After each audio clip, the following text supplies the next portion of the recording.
Boston College goes to Winston Salem, take on Wake Forest in windy conditions, very windy conditions in BB&T Stadium out there. As I was actually just in Winston-Salem yesterday.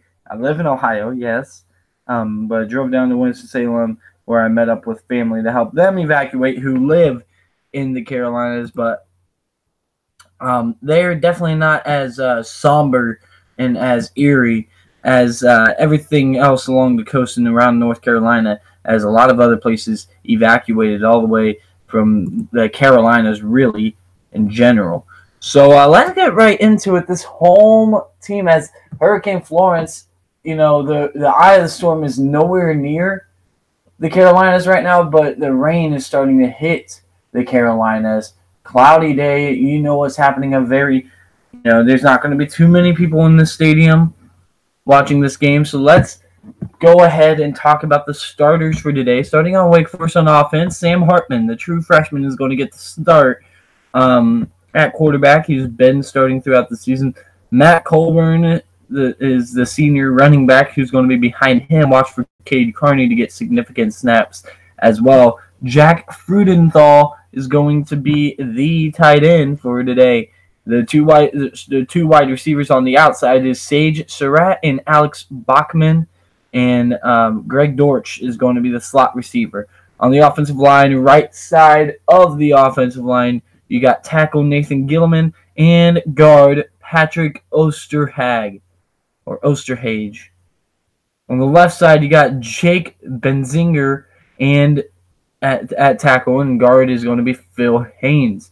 The center is going to be Ryan Anderson, and we will move on to the defense here as we get Carlos Basham. Let's go ahead and do the defense for Boston College, who's going to be matching up.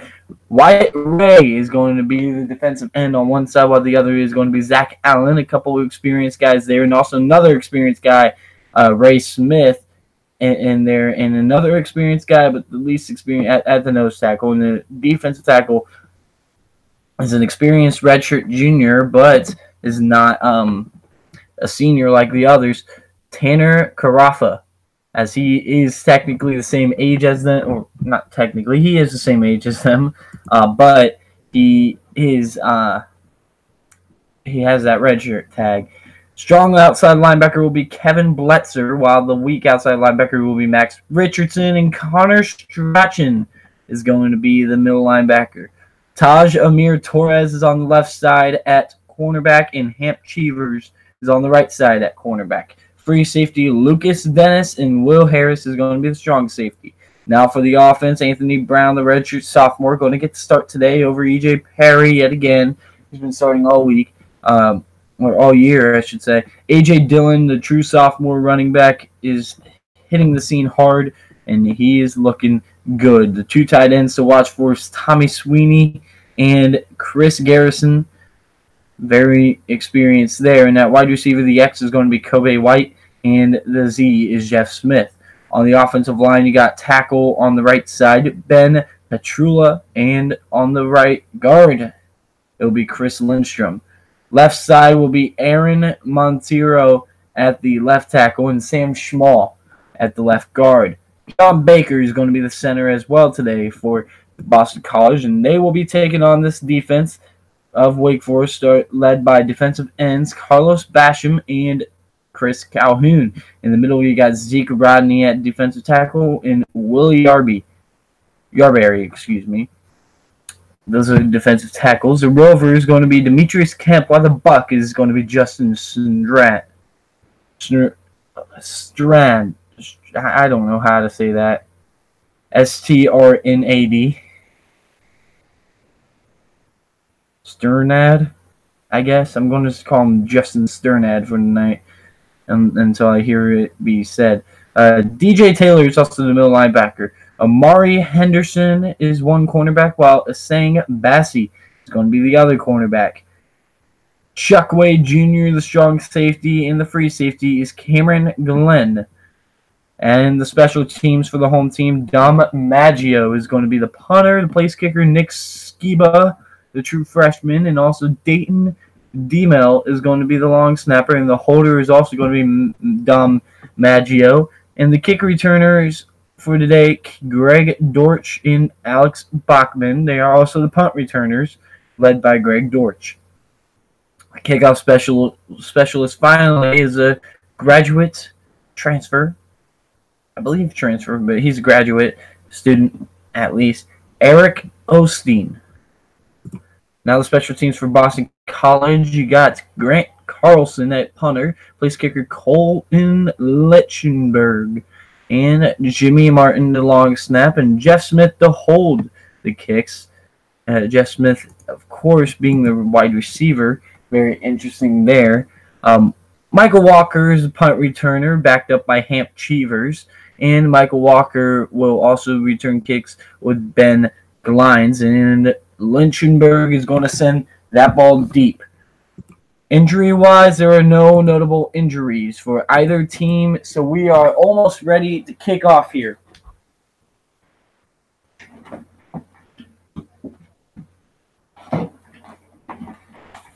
Let me go ahead and get my...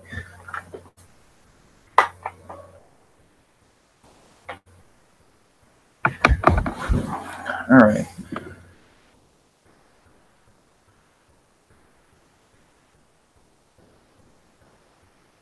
Here we go. See if Deacons can get anything going. Big game in BB&T Field. BB&T Stadium. It is field, okay. BB&T Field. As we get set for kickoff, deep to return for Boston College is going to be Michael Walker. As with the wind in place, here's the kick. Gets it off and taken from the 3 by Walker. Out to the right side. Walker's got to lay. Walker up the sideline. Walker breaks a tackle out to the 48. And a big return to start this ball game for the 2-0 Boston College Eagles.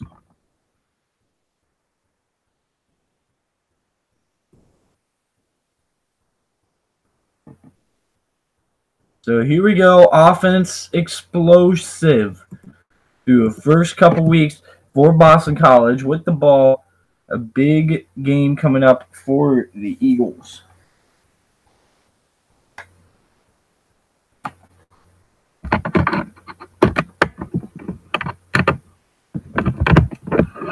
First down, nice ball, hand off the ball up the middle, and it's going to be A.J. Dillon who smashes forward for a gain of 5. A.J. Dillon, of course, I covered last year in the Boston College versus Florida State game, in which Boston College absolutely just ran away with that ball game, and it was not close. Here's on the right side, Dillon again, who's going to be stopped at the line of scrimmage to gain. And a big play made there by Cameron Glenn, the senior defensive back, getting in there and making a play early in this ball game. Captain on the left side of the field. Dillon on third down in the backfield as the lone setback. Hikes the ball, hand off to Dillon. Left side, Dillon's got space. Blocking right out to the 20. 10, one-man touchdown. He stumbles in there. A.J. Dillon.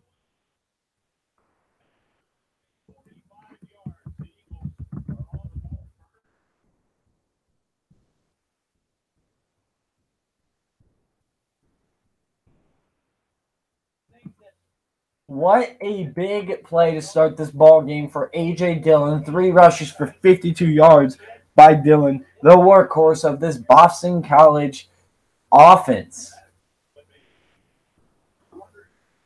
Lechenberg. Snap good, kick underway, and good. And a quick start for Boston College. A great kick return by Walker. Dillon got 3 carries and a big third down. Trap run on the counter. And just 2 guys pulling on the edge, and it'll be a big gain no matter what. And Dillon was almost caught there. But he did beat him, as the one who tripped him up at the end was Jasir Taylor, the true sophomore defensive back.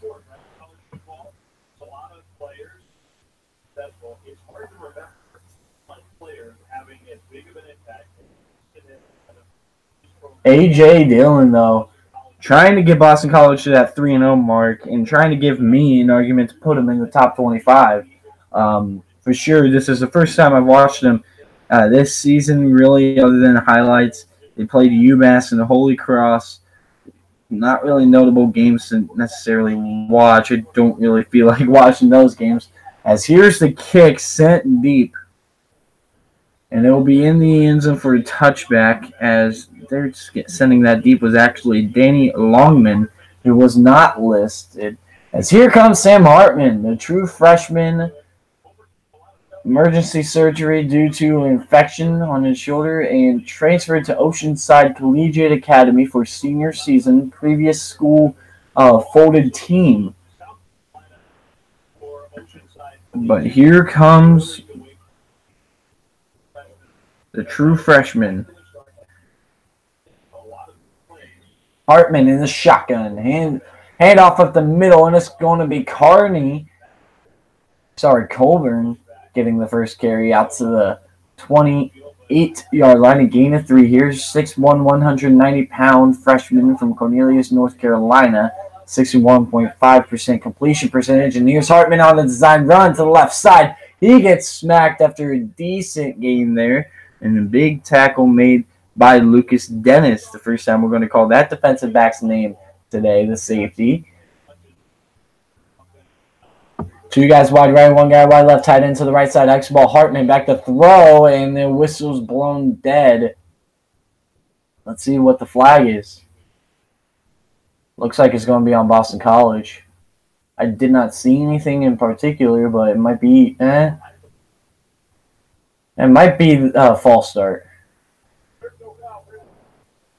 No foul for illegal substitution. I don't know who it was on. I think it was on Boston College, so it'll be a 3rd and 2 here. Dave Clawson in his 5th season as a Wake Forest head coach with a record of 23-29.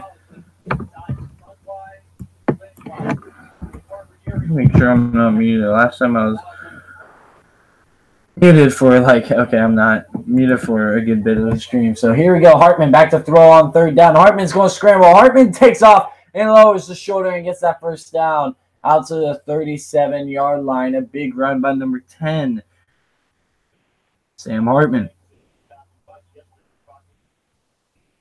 1st and 10 coming up here. 12:45 and counting in the first quarter. Hikes the ball. Fixing it off Hartman over the middle. It's going to be caught. And a first down there, caught by Greg Dortch, his go-to, the sophomore wide receiver. Ball out to the 50-yard line in this 1st and 10 situation. Hikes the ball back to throw. Hartman out of the empty backfield, gets a lot of pressure, throws it away, incomplete, as there was a receiver in that area, and I think that was kind of by design, and a good job by the freshman getting it off. Stephen Claude was in the area. 2nd and 10 coming up here for Sam Hartman and Wake Forest. Hikes the ball back to throw. Hartman looking left. Now he looks back right. Pressure. Throws in. It's caught. Brought in by Claude. Stephen Claude, the junior, not really much talked about with this Wake Forest team, comes up with a huge catch. That slipped out. I think it hit the ground. They didn't review it. Over the middle, it's going to be caught by Dortch. Oh, it's intercepted, ripped out of Dortch's hands. What a big play by Will Harris. It was in Dortch's hands and ripped away, and a big turnover by Will Harris. Not Hartman's fault. Put it in the right spot. Just Dortch needs to at least hang on, or at least have that ball hit the ground. What a play. That was in Dortch's hands. And it is picked off by Will Harris. We'll be right back. Stay tuned for more college football action out of Winston-Salem, North Carolina.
Thank you guys for tuning in. A great game going on out there in Charlotte as they move that ball game up a couple days early to get out of there from the Hurricane. That ball game's at halftime though, as Williams is 6 for 11, 65 yards, no touchdowns or interceptions, so not too bad.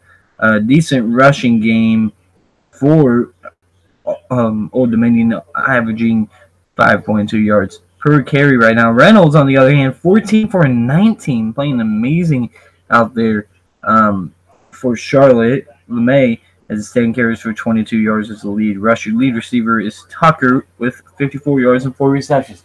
So here's Dillon out to here's the pass out to the right side, and it's going to be caught and taken down after a decent gain of about 5-6 yards by Sweeney. It'll be 2nd and 4 coming up here. Ace formation. Brown with 3 guys wide right. Hikes the ball. Handoff right side. It's Dillon who's got a gaping hole. Dillon stiff arms out of bounds at the 49. They're going to mark it at the 50. And a first down to A.J. Dillon on the right side. A.J. Dillon is one of the better running backs in this country. Definitely a sleeper, a guy to watch for if Boston College can win some big games. Hikes the ball, throws right side, jump ball, and it's incomplete, out of bounds there, intended for Jess Smith. 2nd and 10 coming up. Steve Adazio definitely rebuilding this program in Boston College. Redshirt sophomore from Clifton, New Jersey. Under center, hikes the ball, handoff right side. Dillon's going to be stopped in the backfield. A big loss and a big play, and it's Zeke Rodney who gets in there, the senior defensive lineman who's a beast in the middle.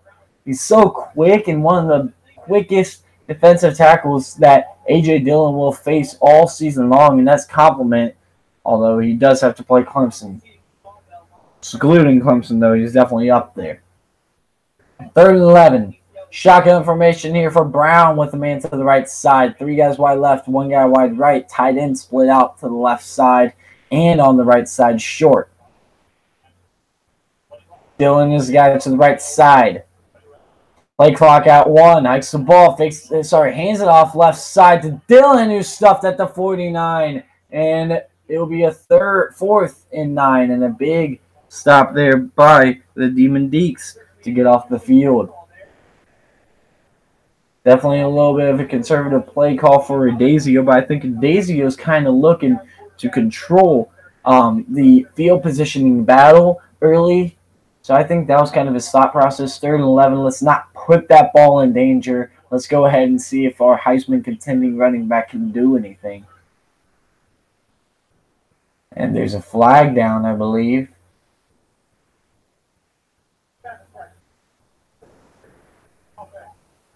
And a snap infraction there. The penalty is going to be called by the long snapper, Jimmy Martin.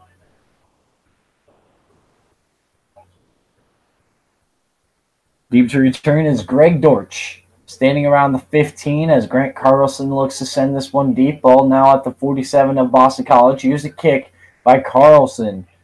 Angled to the right side and it's out of bounds around where Dortch catches it, which is a 7-yard line. And it'll be a first down. Wake Forest at the 7. We'll be right back. Stay tuned for more college football in Winston-Salem.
And welcome back out here, guys. Wake Forest and Boston College in a Week 3 important matchup in the ACC, as Wake Forest trying to show that last year was not fluky.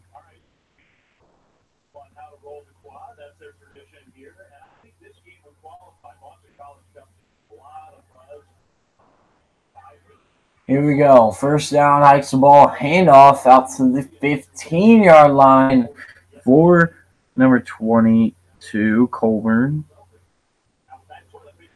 It'll be a 2nd and 3. Hikes the ball, handoff up the middle to fakes the handoff, and it's Hartman who takes it up the middle and it gains 5 yards. Get them out of the shadow of their own goalpost, and that's a good start for the drive here for Wake Forest. As here's a 2nd down. Hikes the ball back to throw. Throws right side. And it's going to be caught by Colburn, who makes a move out to the 28-yard line, a yard short of that first down marker, which is at the 29. And it's interesting, a very sunny day, or it's sunny time right now, I should say, for the day in Winston-Salem, knowing what's coming. Hartman quick to the shotgun formation. Handoff up the middle, and it's going to be a first down run by Colburn. Matt Colburn stopped there by Zach Allen. Allen is a leader on this defense and a lot of experience in this front seven, even though they lost their Harold Landry. Hikes the ball, fakes the handoff. It's a read option, breaks a tackle, gets the edge, and gets a gain of 1 or 2 yards. They're going to mark it at the 32. It'll be a 2nd and 8 coming up here. Hartman, nice block by Washington on the sideline. Big hit. 2nd and 7. Hikes the ball. Hartman throws it left side right through the hands of Colburn. Incomplete, as it was a forward pass by Hartman on the left side. Therefore, it's not a fumble. It will be a 3rd and 7. But that block was just borderline, honestly, targeting a defenseless player. Kind of stacking as Hikes throws Washington, and he should have caught it. Dropped. Incomplete. 4th and 7 coming up here for the Wake Forest Deacons that just cannot finish everything. Middle Tennessee and Georgia. Game moved Saturday to noon, as that is supposed to hit the Athens area pretty hard later in the day, Saturday evening. So they are trying to get off that field before it's a little late. As here's the punt. Walker deep to return. Standing around his own 15, calls a fair catch. Dives after it. Down at the 16 was Walker.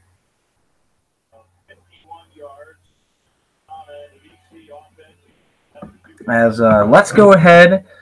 During the breaks, I'm going to go ahead and make some picks. So real quick, just verifying I did have Coastal Carolina in that game against Campbell. And I had Old Dominion beating Charlotte. Old Dominion just took a 3rd quarter lead, 18-13. I think they went for 2 and failed. Yes, they did.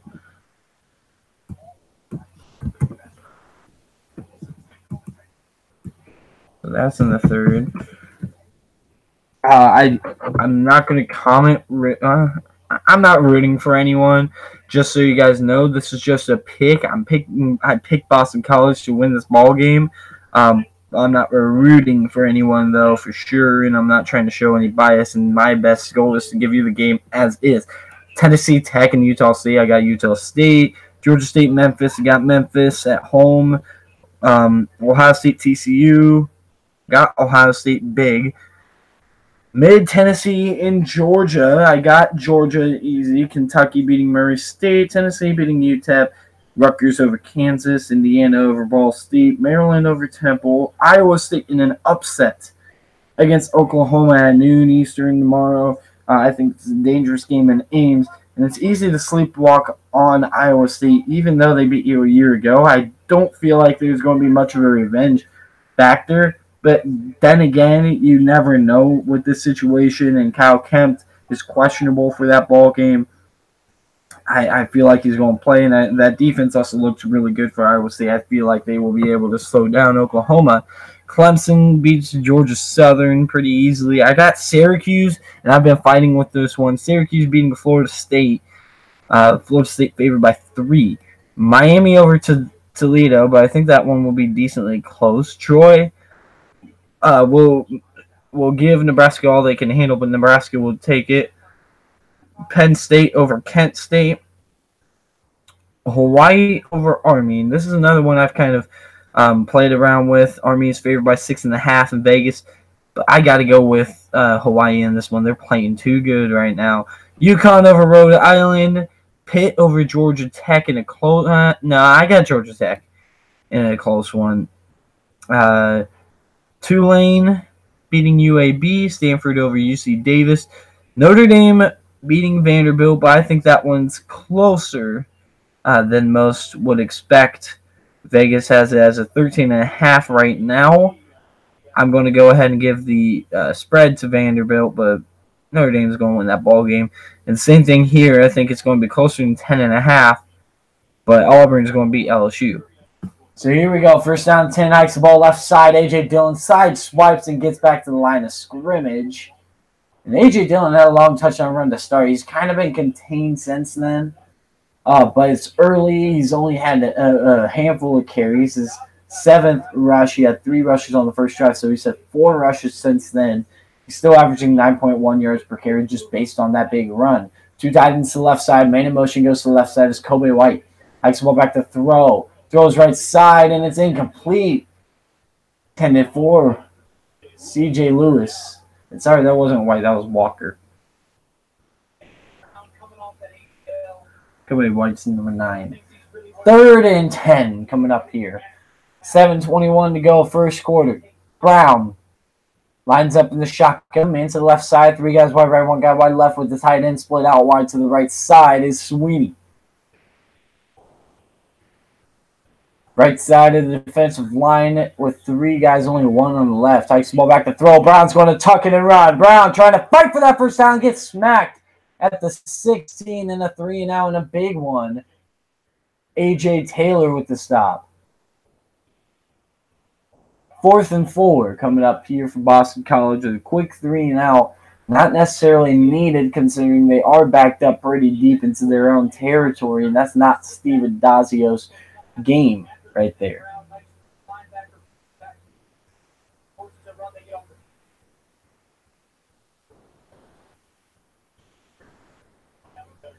Dortch to return this kick.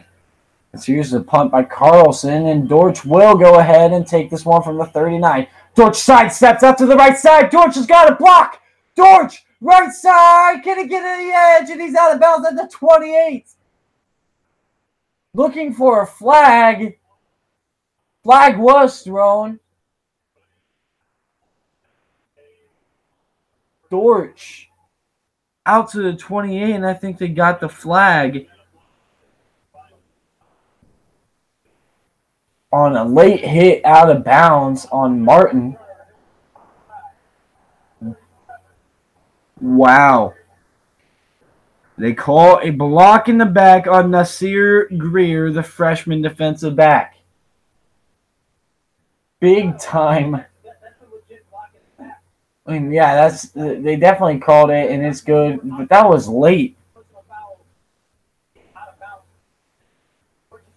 Interesting that they didn't get Ray Martin on that. He went out of bounds cleanly. Dortch, though, what a kick. He is a dangerous returnman. This is Greg Dortch. 1st and 10 now coming up for the Wake Forest Demoniques. 2 guys wide right, 1 guy wide left. Hartman lines up on the left hash mark at the 33 after the penalty. Right side of him. Hikes the ball, handoff, and it's going to be Carney, who's pounding over people out to the 41. As they're kind of on the stop was Hamp Cheevers, but he got absolutely trucked.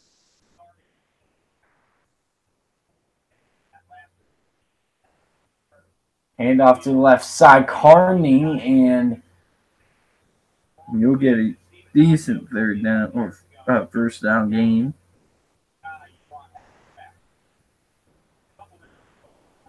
First down and 10 coming up here. Hartman out of the empty backfield quickly to the line of scrimmage. Hikes the ball. Back to throw, and he's going to be ripped down for a sack. Ray off the edge. Wyatt Ray, the senior defensive end, getting in there and making a big play as Wake Forest trying to get something going, get momentum going, and a big play by Ray to get him in the backfield. 2nd and 17. Now Hartman throwing over in the middle. It's going to be caught. Brought down at the 46-yard line. Gain of 5 there. As Brandon Chapman, the sophomore tight end, gets his first reception of the ball game. 3rd down, trips to the right side, back to throw. Hartman pressured. Hartman ducks out of pressure, throws right side, out of bounds, incomplete. As you could say, Dortch was the intended receiver. And punt unit coming out onto the field yet again. A 4th and 8 with 5:12 left to go here first quarter.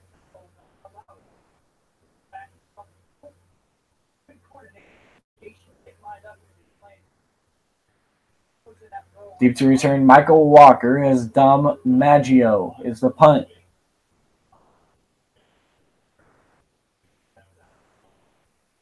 Ball at the 46, as here's the kick. Walker may have an opportunity. Oh, he muffed it! It's going to be a fair catch, and I think Wake Forest recovers it at the 12. And they signal it Wake Forest ball! Cade Carney! The junior running back, Cade Carney, living in last year a little bit.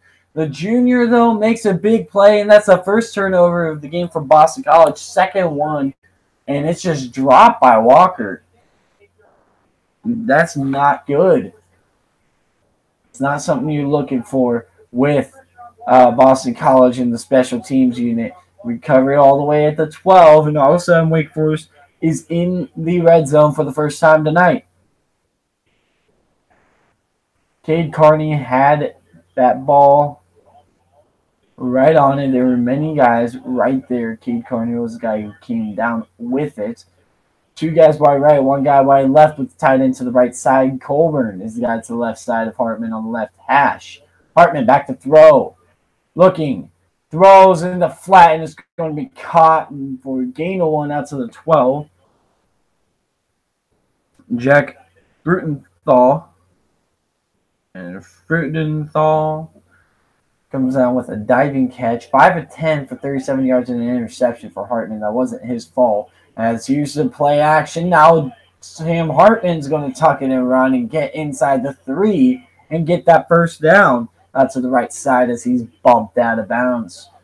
Just over 4.5 minutes to go. It'll be a 1st and goal coming up for Wake Forest. Hartman. Handoff right side, and Colbert gets it in. Touchdown, Wake Forest.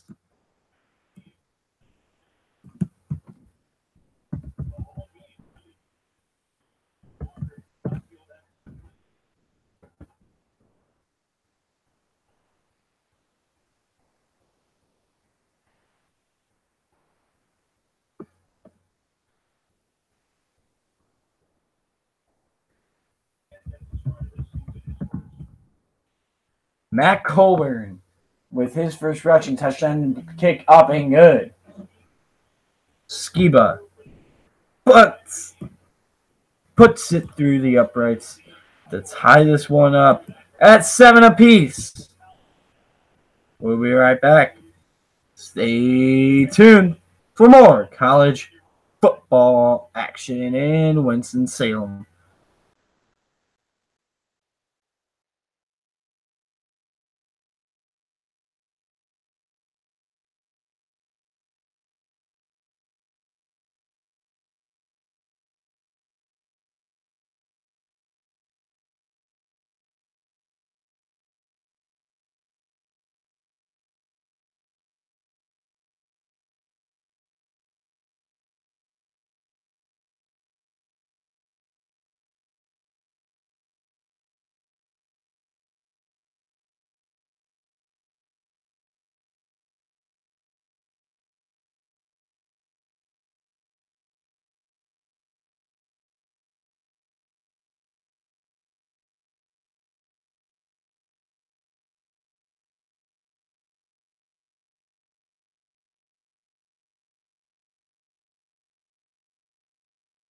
Back to my picks for this week. We left off at USF and Illinois on BT, and I got USF in a tight one. I think this one's a lot tighter than last year, but watching USF, their offense is just too explosive. Michigan is going to throttle SMU.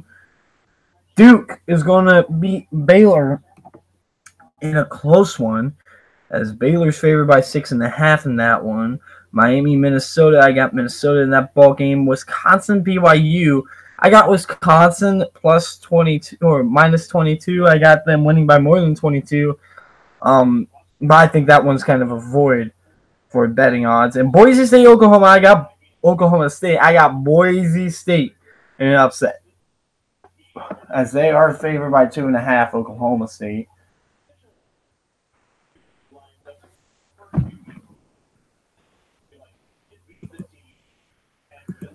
So here we go.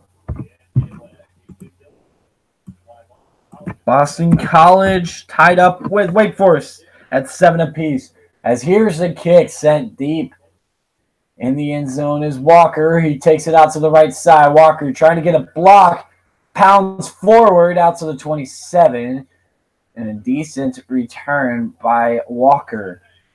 Saturday night football on ABC. 8 Eastern, 5 Pacific. You got Ohio State ranked number 4. And TCU ranked number 15 in the AP poll. Of course, my poll is different. I can't remember where I had TCU ranked. I think I had them like 12th or 13th. And Ohio State at 4. I think I moved Ohio State down 2 spots. Not because of anything they did, but Georgia looked good. Clemson looked good. Or at least got an impressive win. Hikes the ball, handoff left side. It's A.J. Dillon, who's running backwards. Dillon's going to be stopped at the 20 after he breaks a couple tackles.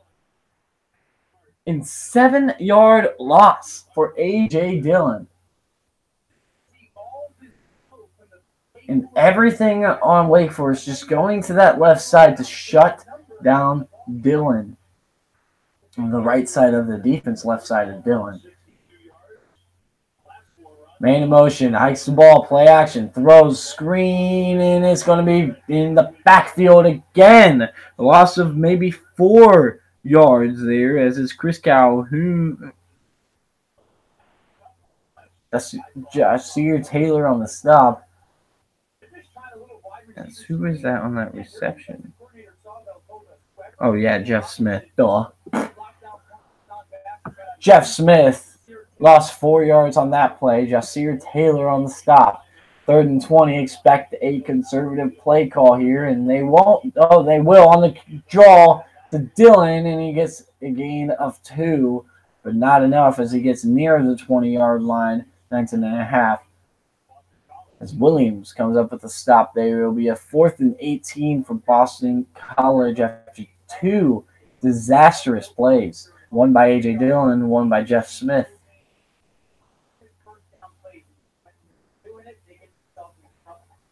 Grant Carlson to kick to Greg Dortch, who already had a really good kick return negated by a block in the back.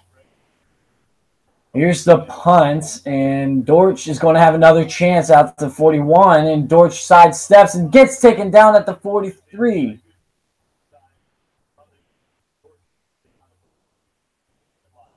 They're on the market at the 41. I don't know why. Whatever. College football prime time on 7 p.m. on Saturday, ESPN. Number 1, Alabama goes to Oxford, Mississippi to take on Ole Miss. As the top 10 at Ole Miss is Alabama, Georgia Southern, and Middle Tennessee State for Clemson and Georgia. Ohio State takes on TCU on the road in Arlington. And Oklahoma, Iowa State on the road. 1st and 10 coming up here. 2:38 to go. Into backfield for Hartman. Man in motion now to the left side. Hikes the ball. Handoff to that man in motion. And he's going to get a gain of maybe a yard or 2. That man in motion was Cade Carney. It'll be a 2nd down in about 8. Cade Carney is a captain on this football team as a junior running back. As hikes the ball back to throw out the empty, and it's going to be incomplete, broken up. Hamp Cheevers comes up with the play intended for Sage Surratt, the true freshman, or the redshirt freshman, I believe, actually, isn't he?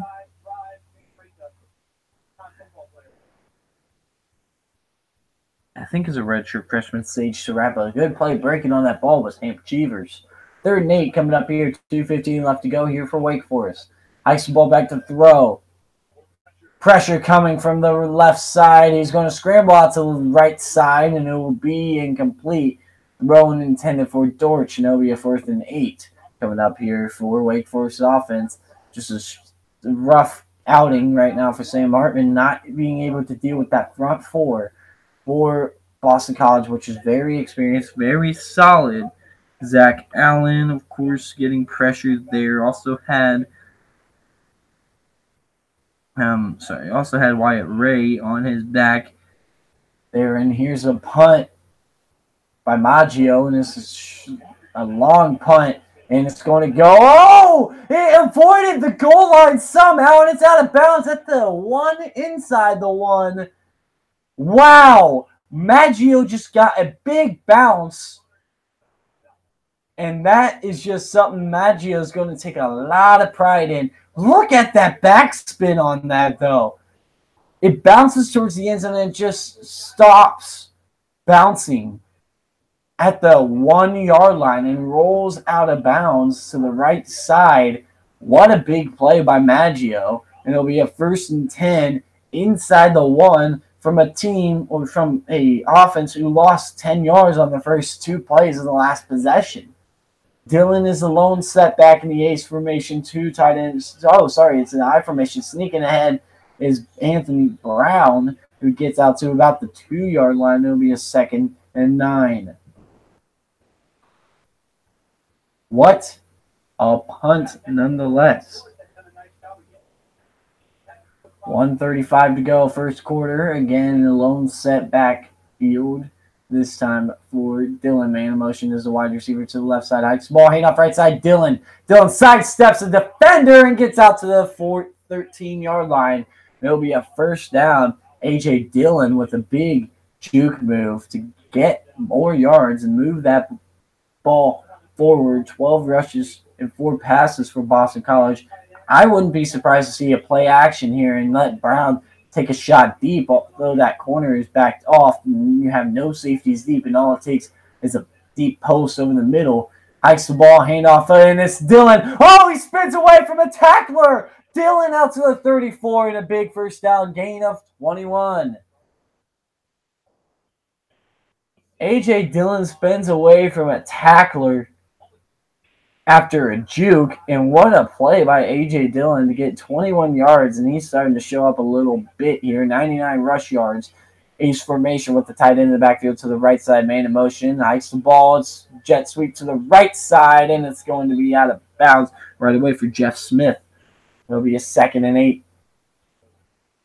33 seconds to go. Now the clock's going to tick for Boston College. It'll be interesting to see if they can try to get another snap as Dillon's off the field right now.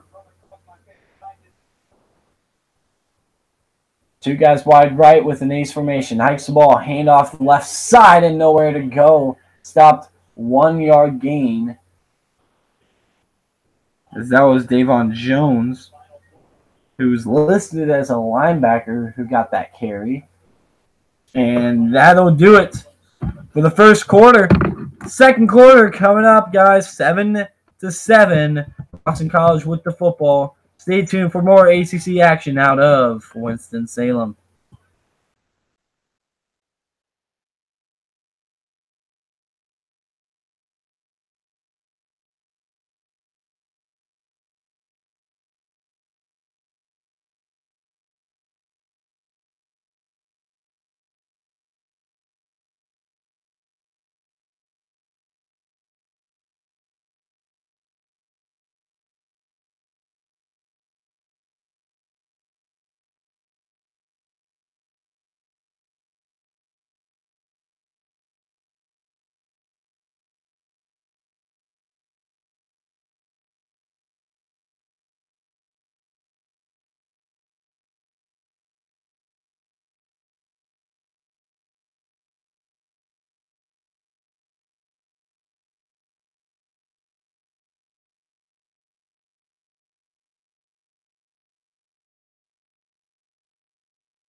Welcome back.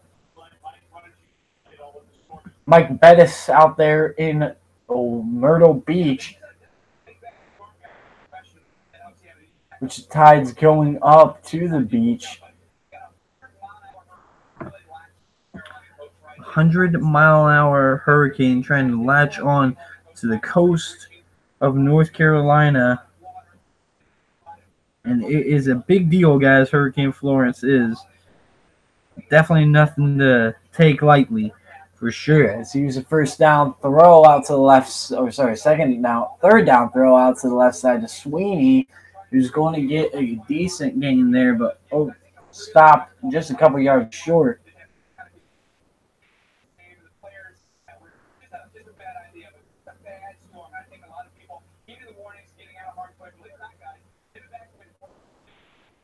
There'll be a 4th and 1 coming up here. Punt unit out onto the field.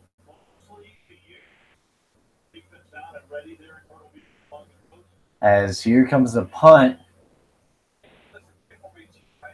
the left side, and it's going to go out of bounds short. Sorry, I'm trying to kind of use both ways. Listen to this guy, of course, because I definitely have family affected by this hurricane in South Carolina a little bit. They're on the south side of South Carolina, but still coastal nonetheless. Going to get hit hard. But I also got a brother, as I said, in Fayetteville area.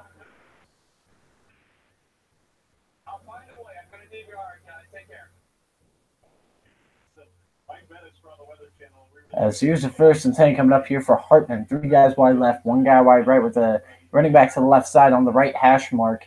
Hartman snaps the ball. He's going to run it to the left side on the speed option pitch. And it's going to be a good gain of 5 yards for Colburn.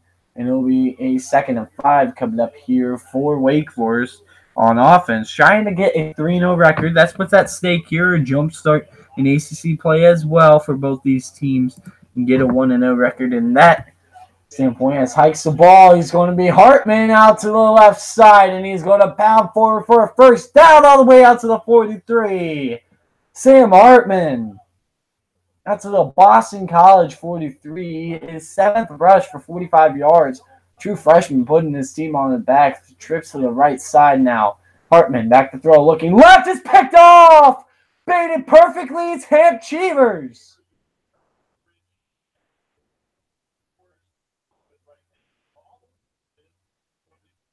Hamp Cheevers forces the 2nd turnover. Sam Hartman, of course, the last chance, or QB1 quarterback. They got another one on Tavon Bowers there at Wake Forest, but a big mistake by him throwing that ball, trying to get it into a short or a small little gap, but just could not do it. Jumped perfectly by Hamp Cheevers, trying to get it Stephen Claude. And we'll be back.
And welcome back out here to college football on Bash CFB Network. ACC Hikes ball handoff left side is going to be A.J Dillon all the way out to the 49 and a big interception by Ham Cheevers on the last drive. Only a tied game at 7 apiece. Deacons have had great defense, but Ham Cheevers pretty much single-handedly changed the game with that bait. Handoff on the counter to the right side to Dillon, who's going to pound forward for 3 yards. A late flag. Ooh, it's a face mask call on Wake Forest. This one's going to be on Demetrius Kemp, the senior linebacker. Just got to know better. Almost ripped Dillon's helmet off.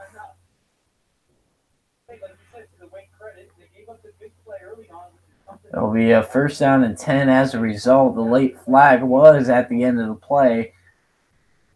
One guy wide short to the left side, but overall bunches to the left side. Two tight ends with receivers on the near side. Ball handoff up the middle to Dillon, who pounds forward for 5 yards. And it's going to be a 2nd and 5 coming up here before he is stuffed. That one was taken down by Essang Bassi. It'll be a 2nd and 5 coming up here. A.J. Dillon, 13 rushes for 104 yards today. Play action. Makes the end around now. Back to throw. Throws in. It's a wide open man. It's called. Maybe bobbled by Jeff Smith. Marked out of bounds. A 3rd and 5. And I think this one I need to look at this a second time to see. He bobbled it. Wide open. Play action shot. Ooh. I think he might have it. Bobbled. Really close. And it'll be official review.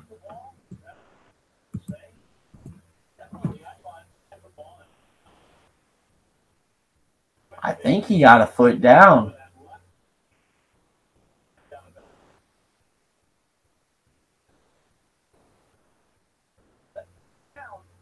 And I think his left foot is down with a ball security. Bobbled it a little bit at the beginning, but he has that ball, I think.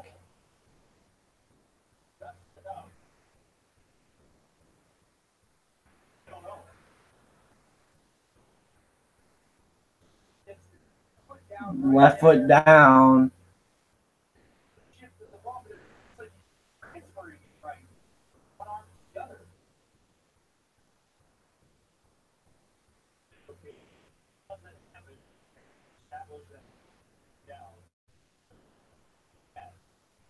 I'm just trying to get a good look at that movement of the ball, but that was just him tucking it to the left side, his left arm.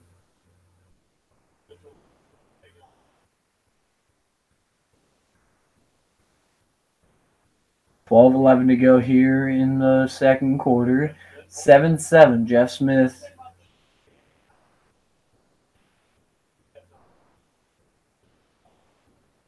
Trying to get a touchdown.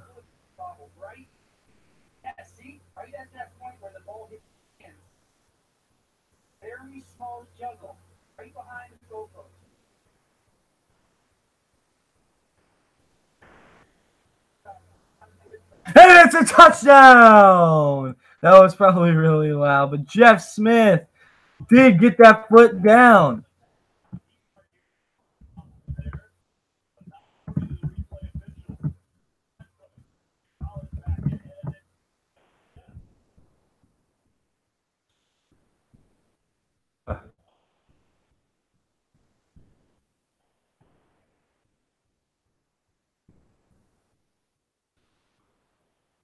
Anthony Brown.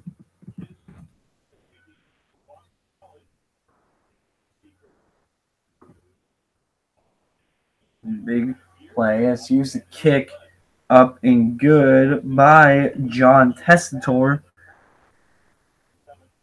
the freshman kicker.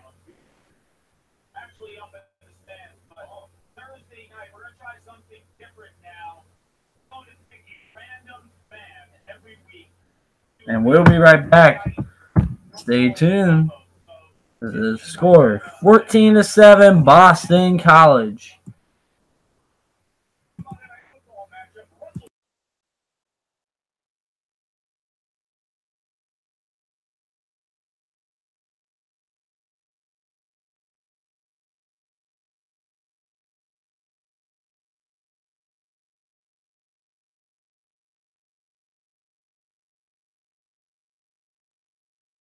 Welcome back. And Paul Carpenter on the sidelines had interviewed a fan, or not necessarily interviewed, gave him a slip to read the Monday Night Football promo, and he did amazing.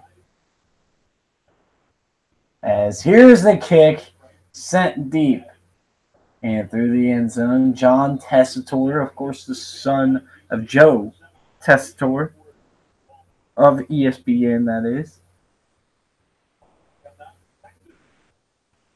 28 plays for Wake Forest, 24 for Boston College, and Wake Forest has been able to move the ball. They haven't been able to finish possessions. They haven't been able to overall just punch that ball in the end zone. And Hartman, 5-13, 36 yards, 0 touchdowns for 2 interceptions.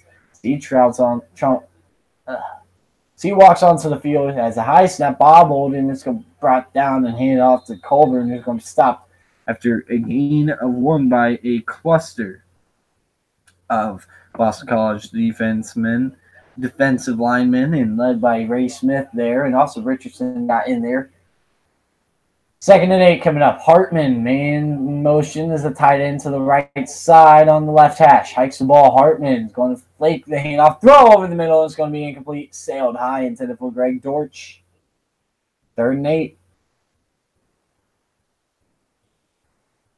Boise State 7-3 versus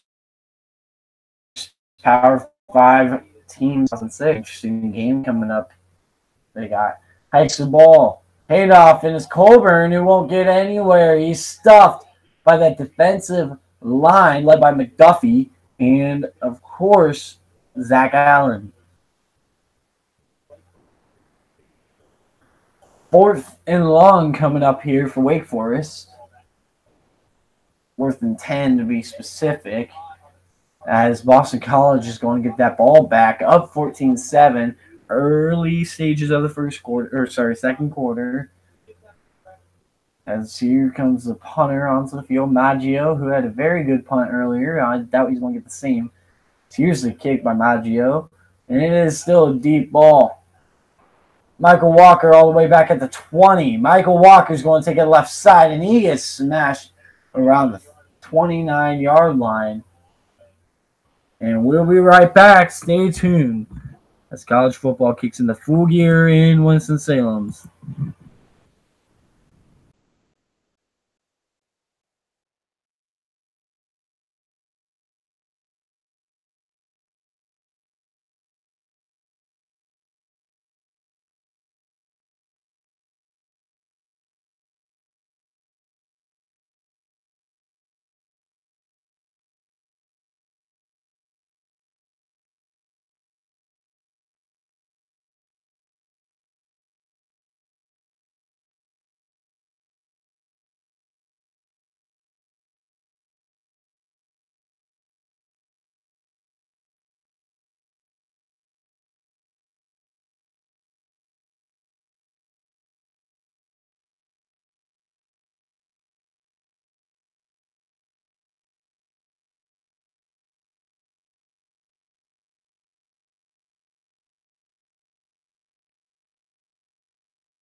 Welcome back out here in Winston-Salem, North Carolina, where Boston College has a 7-point lead on Wake Forest. Ball at the 29 in the ace formation. Two tight ends to the right side, man in motion.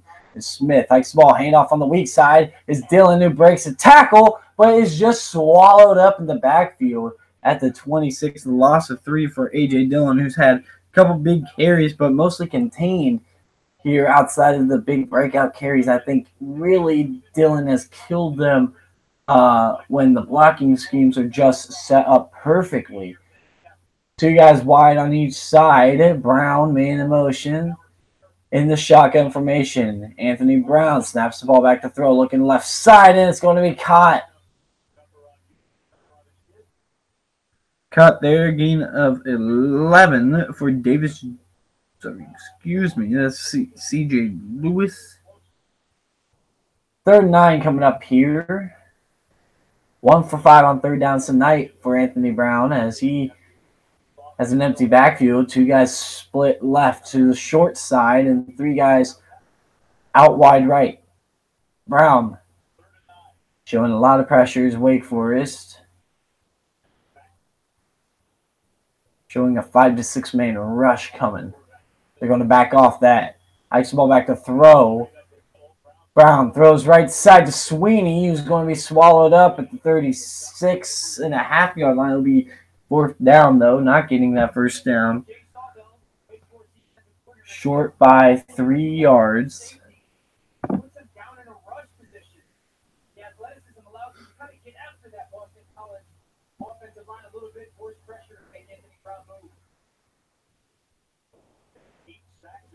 So Dortch deep to return. The kick, he's been dangerous today. Oh, he's fumbled the snap. Gets it off, it's blocked. Disaster! And picked up. Oh, my Lord. Wake Forest. Malik, great. Demetrius Kemp got in there. And Malik, great.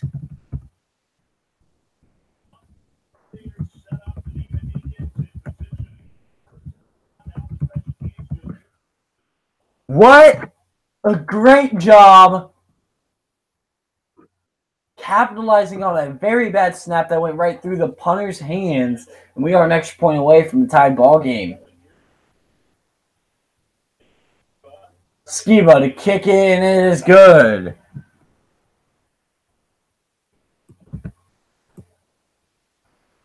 Boston College and Wake Forest are now tied at 14 after the disaster.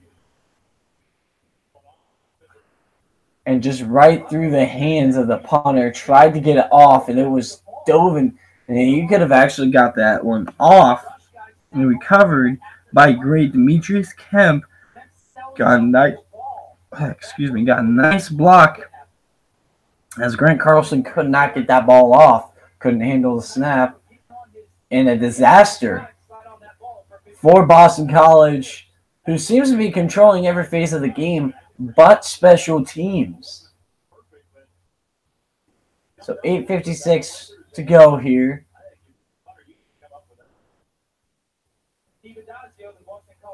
Demetrius Kemp, senior, 6'1", 220 pounds. Makes that big play for the Demon Deeks.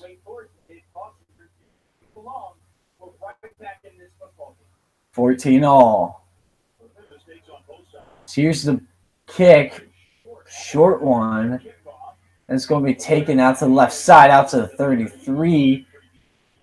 It's pretty decent field positioning coming up for A.J. Dillon, as Davon Jones was the one who got that off the short pooch kick. Dillon has just been dangerous today. Spinning off tackles, making jump cuts like crazy, and also breaking through gaping hole early in the game for the first touchdown of the ball game. A.J. Dillon, 14 rushes for 101 yards, 7.2 yards per carry. 2 tight ends in the game, one to the left side in the backfield. Hikes the ball. Here's a handoff. Dillon to the left side, who's just tripped up. Could have gotten a few more yards, but a gain of about 3 before he is stripped up there by Chris Calhoun.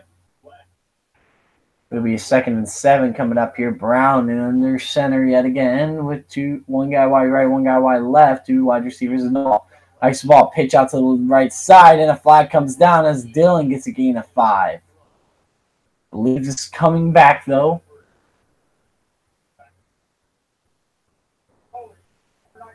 And indeed it is. It's holding on Ben Glines, junior wide receiver.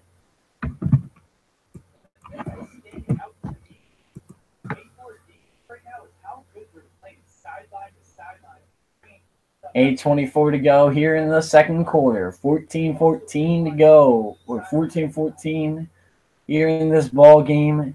And Winston Salem, Hurricane coming. They don't care.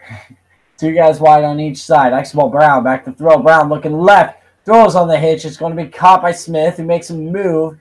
Gets a couple more yards as a result of the move. Out to the 37-yard line. And now ticking under 8 minutes. And getting near that halfway point of the second quarter. Brown. Shotgun formation. 3rd and 8. Man to the left side is A.J. Dillon. 3 guys wide right, 1 guy wide left. Sorry, it's not A.J. Dillon. It is Travis Levy. Hikes the ball back to throw on pressure. Throws, and it's going to be a diving catch. But well short of the first down was Ben Glines, and it'll be a 4th down.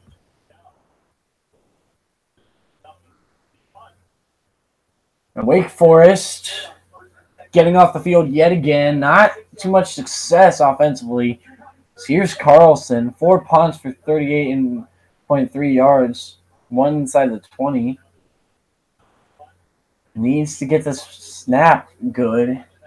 Just get back your rhythm. Let's see if he can respond after this. He's in position to do so as the ball's marked at 42. Coming after this is Wake Forest, but could not quite get there. Fair catch called at the 19-yard line was Dortch. And we'll be right back. Stay tuned for more college football here in this early kick on a Thursday.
Welcome back. First down, run by Cade Carney out to the left side, and it will be a gain enough for a first down, gain of about 12.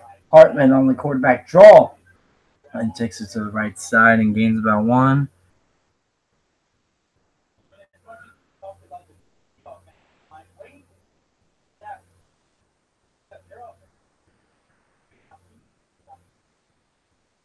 Second and 9 coming up here. Hartman man in motion is Cade Carney into the backfield to the right side. Hikes the ball. Hand off to the left side is Carney, who stopped in the backfield. I think where he motioned was a little too wide. As a big play to break that ball play up in the backfield was Tanner Carafa. First time we call his name. 1 for 6 and 9 on third downs. Hartman, play action back to throw. Takes a shot deep to the right side. Got a man. Oh, a back shoulder catch. There'll be a big play for a first down. Stephen Claude.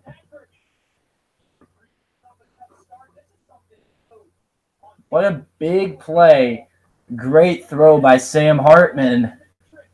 The first down, Hartman, play action, back to throw. Hartman steps up, throws right side. Incomplete. Good coverage here by Boston College's Taj Amir Torres.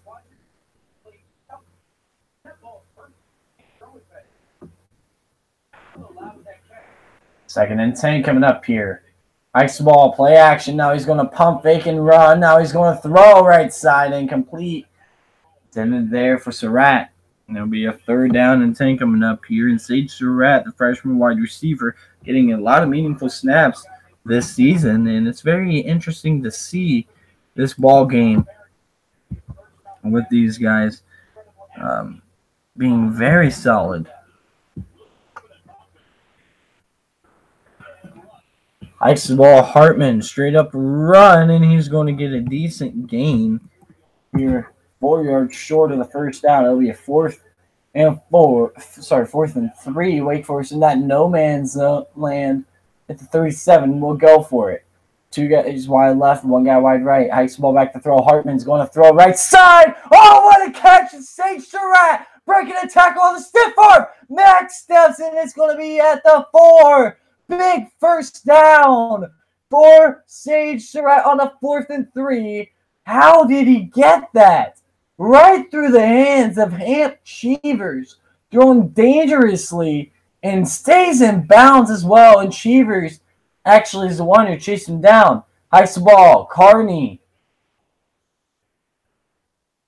And he gets nowhere. Stopped at the line of scrimmage. A second and goal coming up here. 4:25 to go.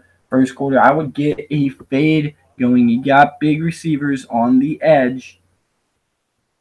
Definitely have to try to get Bachman either over the middle or get Greg Dortch. Throws over the middle. It's going to be caught. Sage Surratt. Touchdown. Wake Forest has the lead.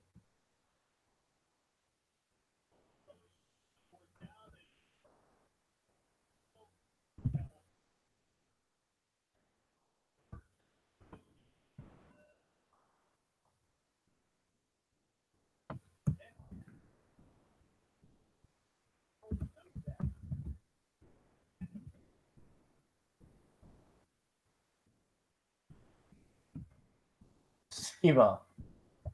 Tap good, kick good.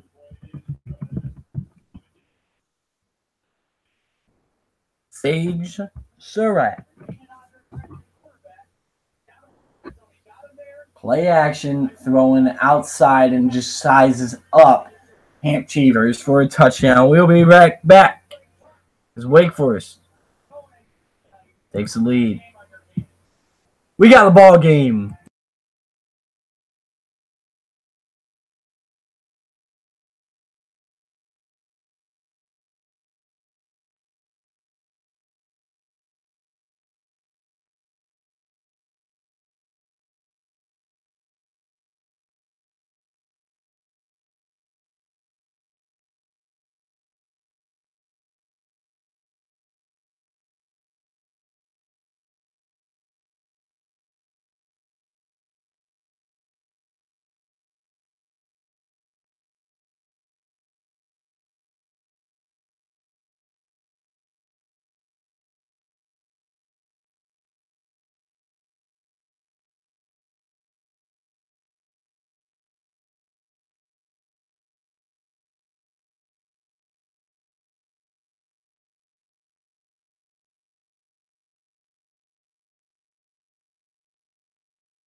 Welcome back. Here's the kick.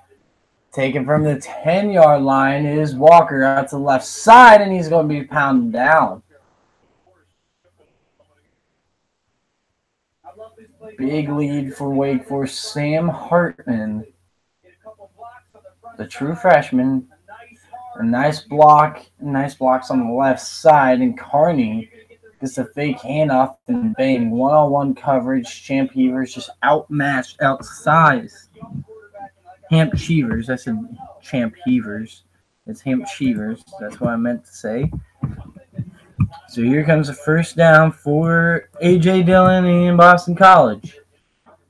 So you guys wide right, tight ends to each side. Hikes the ball, handoff right side. There goes Dillon going upfield, and he's going to get a big run of 12 yards for a first down. Dillon just getting a lane on a stretch play with 4 minutes to go.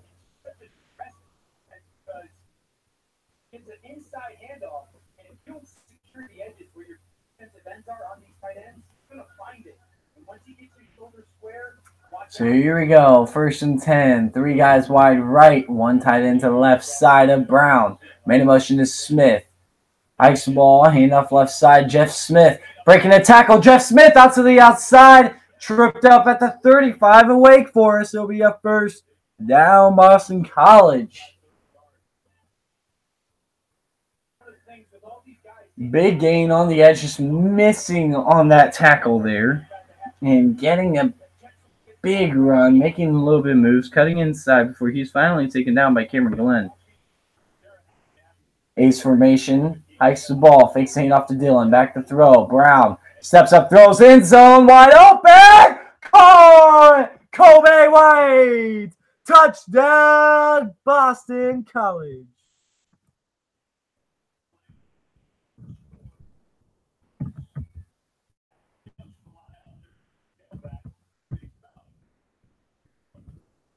Can't type.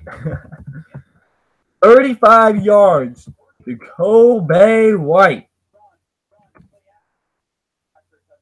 And now we are an extra point away for Tessitore.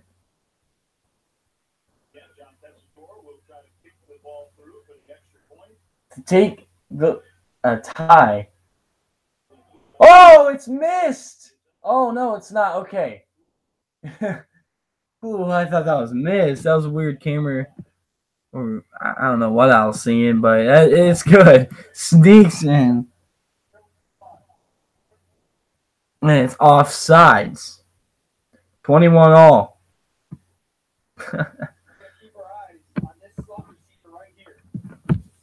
It's Kobe White in the slot to the right side. Kind of cuts in and then goes back out. Runs kind of a corner. The corner route. The cornerback bites on that little fade corner, and then he jumps up and gets that ball at the highest point, falls into the end zone for a touchdown. And that's actually Cameron Glenn, who had the touchdown-saving tackle on the previous play, who got beat there over the top. And a second touchdown pass for Anthony Brown, who's playing pretty good on this play action. And it's set up for Anthony Brown to succeed.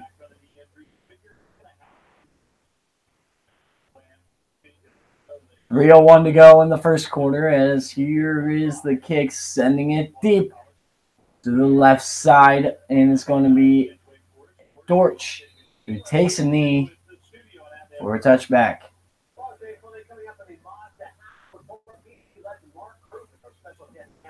And the big test for the Buckeyes.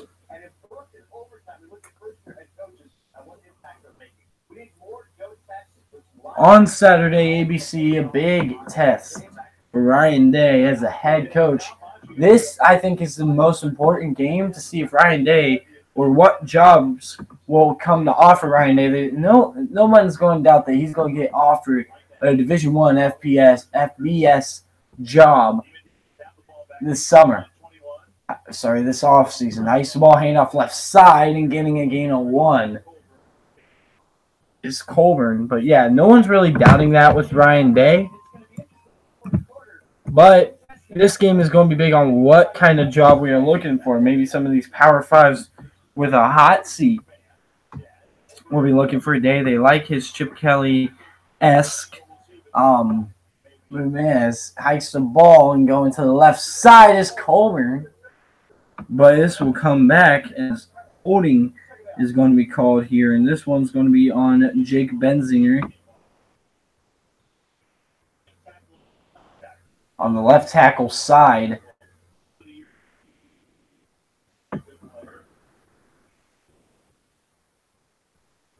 So it'll be a 2nd and 20 coming up here.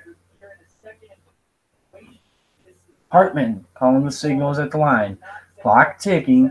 And if I was Wake Forest, I'd try to take this one into half. As here's the handoff on the delay to Carney to the left side, and he gets a decent chunk of it back. Gain of 6, but it'll be a 3rd down and a timeout called by Boston College.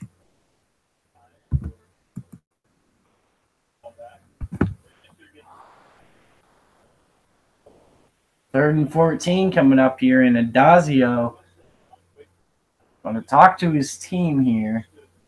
3rd and 13. As Wake Forest making a couple of ginormous plays. As it's a final, I got that one wrong.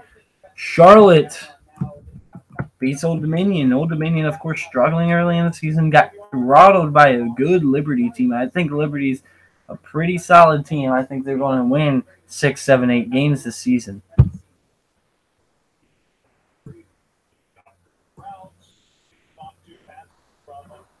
So here's 3rd and 14.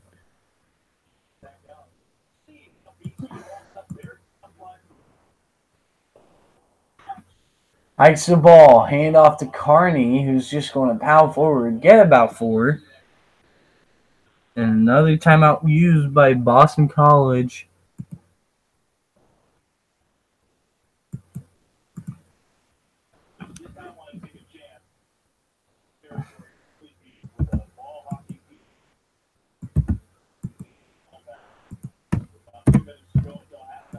Will be 4th down, 2:04 to go in the first half. Boston College will have a shot to take the lead before the half. Wake Forest gets the ball to start the second half.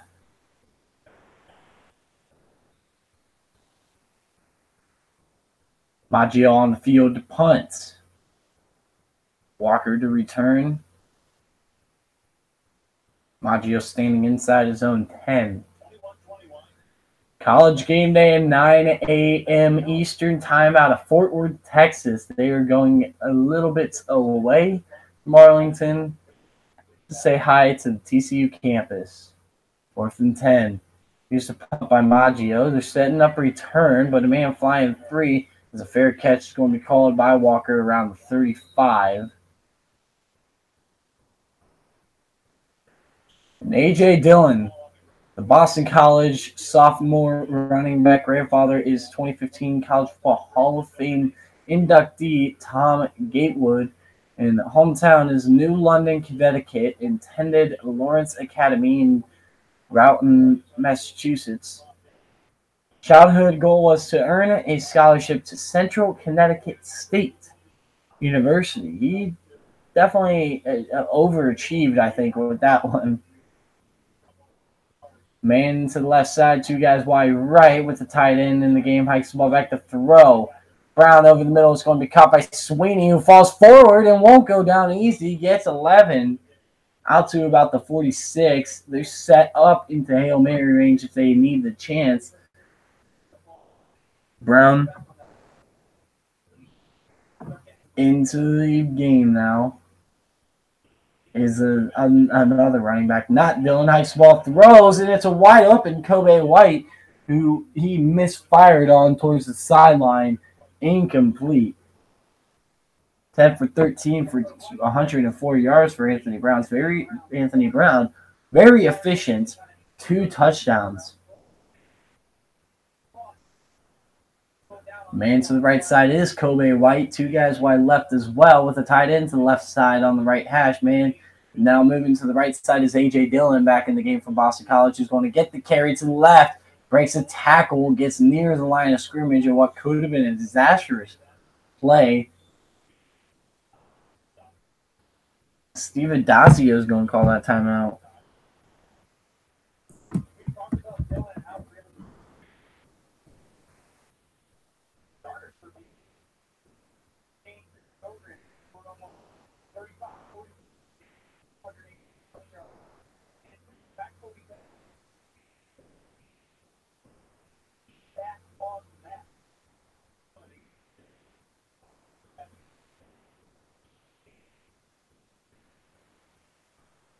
Third and 10.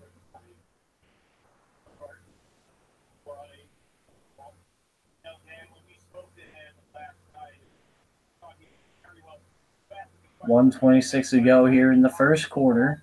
Dillon's going for the sideline, so he's not going to be on the play. Of course, the decommitment from Michigan, now to Boston College.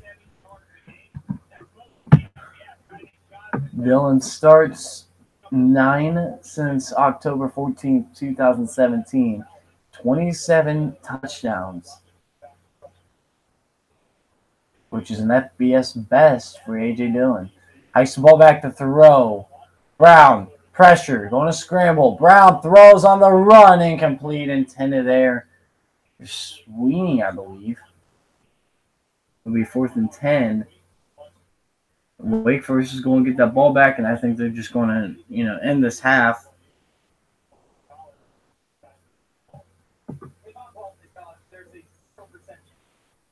Greg Dortch, deep to return.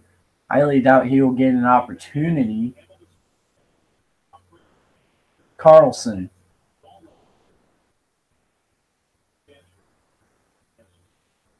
Punt this one away, gets it off cleanly. Looks like Dortch is going to have a chance from inside his own 10. Dortch to the left side, and he's going to get chopped down around the 15. It's going to be marked at the 16.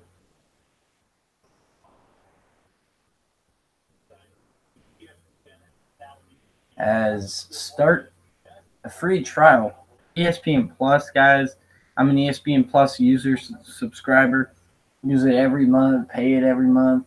And man, do I love myself some ESPN Plus. Watch 30 for 30s anytime you get opportunities to watch stuff on ESPN Plus that you cannot catch normally. Empty backfield for Hartman as he's going to send a man in motion. Hikes the ball, handoff right side is Colburn, who's chopped down after a gain of 2. 2nd and 8.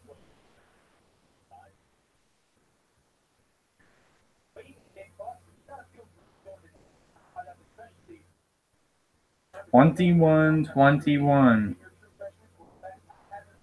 A big comeback, kind of, or really just a big statement for Wake Forest to stay in this game even after struggling.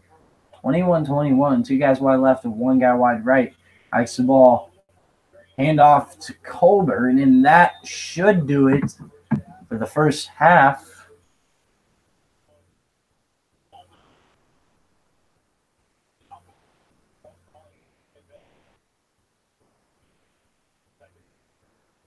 And it's interesting because Wake Forest has all 3 of their timeouts.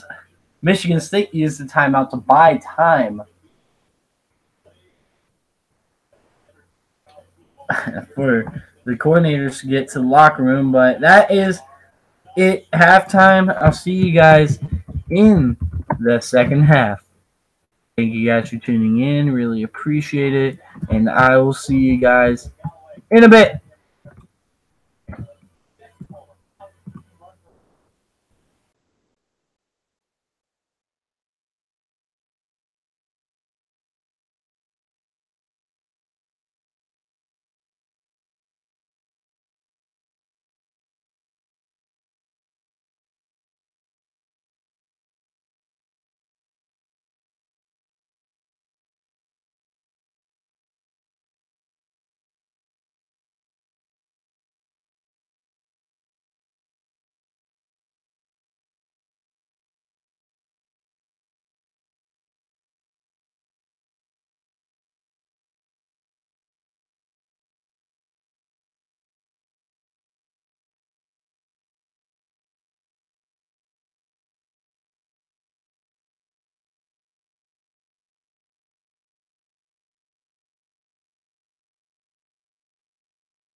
Welcome back to Winston Salem as this second half is underway. Taken from the 2-yard line out to the left side goes Dortch. Dortch trying to break a tackle. He does hit his own blocker and out to about the 21-yard line. And a decent up and down start for Mr. Sam Hartman. 2 interceptions. One wasn't his fault. The other one, he just got baited. Still got to blame him for it, of course, but a nice throw down the field to Sage Surratt, and Surratt also got that touchdown for 4 yards, 5 of 12, 36 yards, 1 interception in the first quarter.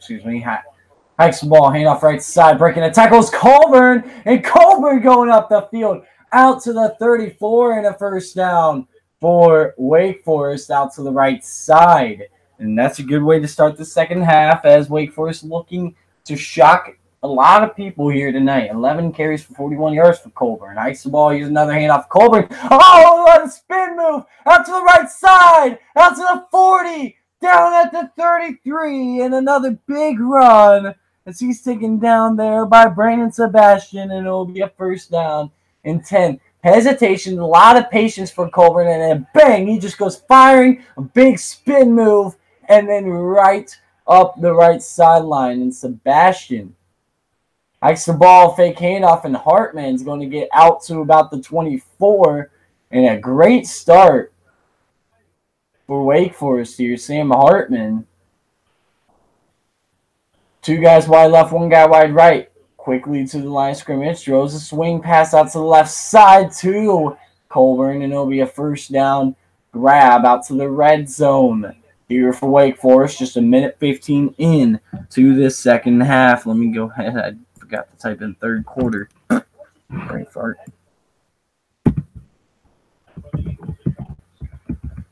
The first down, hikes the ball, run up the middle. It's Colburn yet again. It'll be a second and about 5 or 6 coming up here for Wake Forest offense, trying to get into the end zone and take a 7-point lead. Hikes the ball. Hartman on the draw. Hartman taking down the 2-yard gain out to the 12. It'll be a third down coming up here.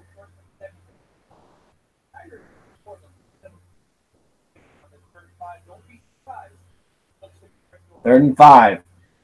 Hartman hands it off to the left side, and it's going to be Colburn who is stopped short of that first down. 4th and 2 coming up here for Wake Forest, and it looks like the field goal unit. A very conservative play call there. Here's Skiba. The freshman Nick Skiba, the place kicker. 4th and 2, 27 yards for Skiba from the left side of the field, left hash. Snapping it inside. Here's the kick up and good.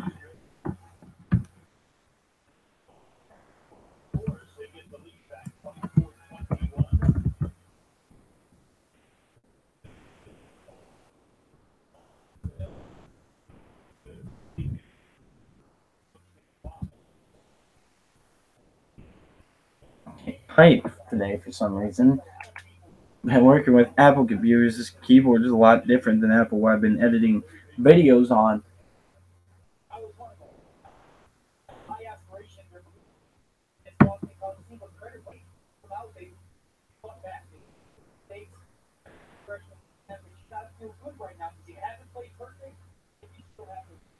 And Wake Forest with the lead now, up 24-21 off the foot of Nick Skiba, getting a field goal with 12:11 to go in the third quarter. Goes right down the field to start this second half.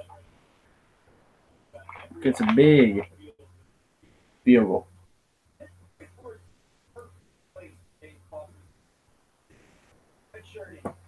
Yes. Here we go, and here's the kick. Sending this ball deep. Taken out of the end zone to the right side Goes Walker, and Walker's going to be out of bounds at the 21. Swung around there by Greer.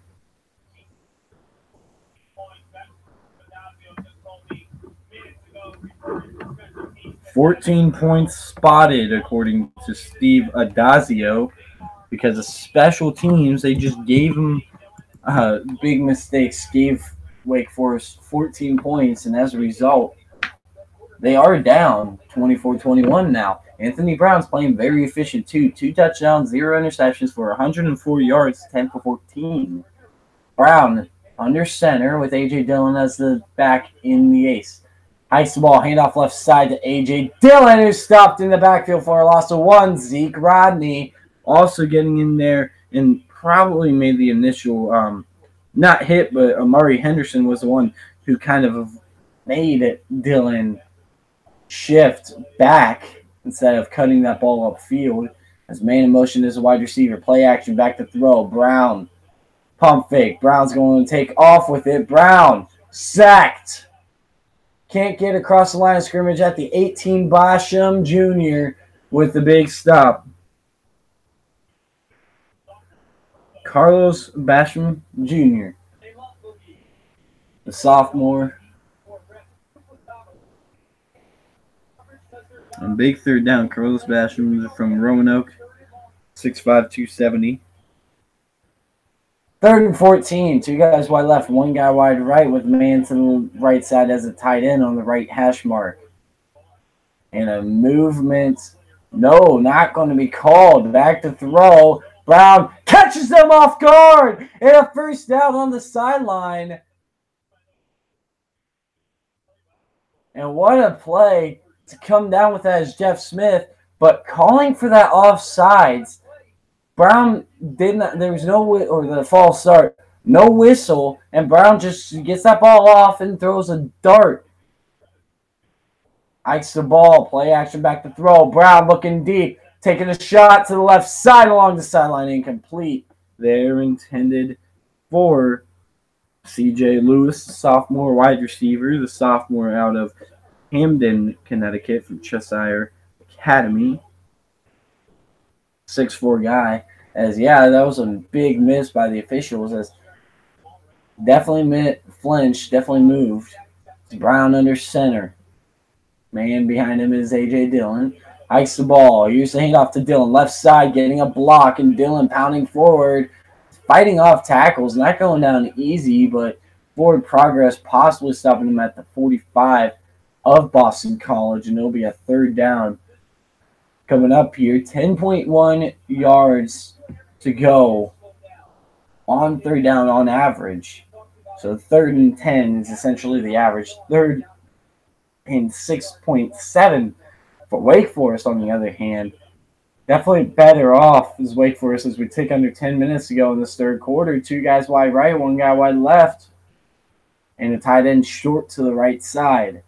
Man to the left side of Anthony Brown is A.J. Dillon. I've probably been saying A.J. a lot. Hikes the ball, back to throw. Brown steps up, throws right side. Wide open is Walker for a first down. And Walker fights forward. And another big 3rd down conversion for Boston College. 3rd and long conversion. And just firing over on a hitch route and a good catch by Walker, making the defensive back there, saying at Bassey, fall over. Strong eye formation. To the right side goes Dillon, pounding for it out to the 30 where he's upended and getting out to the 29-yard line. It'll be a 2nd and about 2 or 3 short of the first down, but a good first down run by A.J. Dillon. I expect a play action here. You got 2 downs, pound 2 yards. You play action, go to that end zone, try to get a 3rd touchdown for Anthony Brown. Under center is Brown. Hikes the ball, play fake, back to throw, looking end zone, throwing end zone. Kai Sweetie, did he get in? Touchdown, Tommy Sweetie, and Boston College retakes the lead.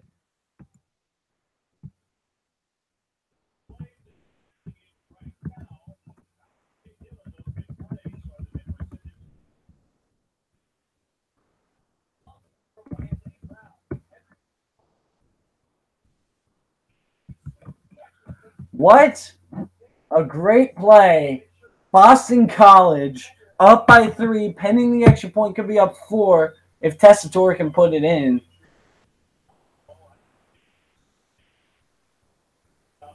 And they're going to take a look at the touchdown.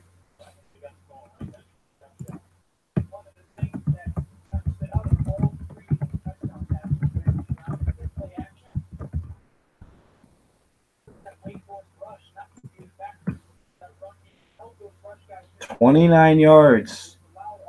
Tommy Sweeney, who goes up, catches it, gets that foot down cleanly, has that ball secure, and to me, he's in the end zone. That ball's across the goal line right there, and his foot's in bounds. He's not out. And it's confirmed.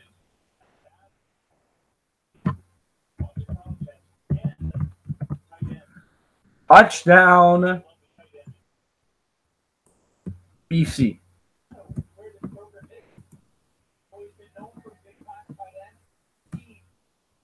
8:39 to go in the third quarter. 2 drives, 1 for each team, 2 touchdowns. Tessitore to kick it. Tessitore's up and good.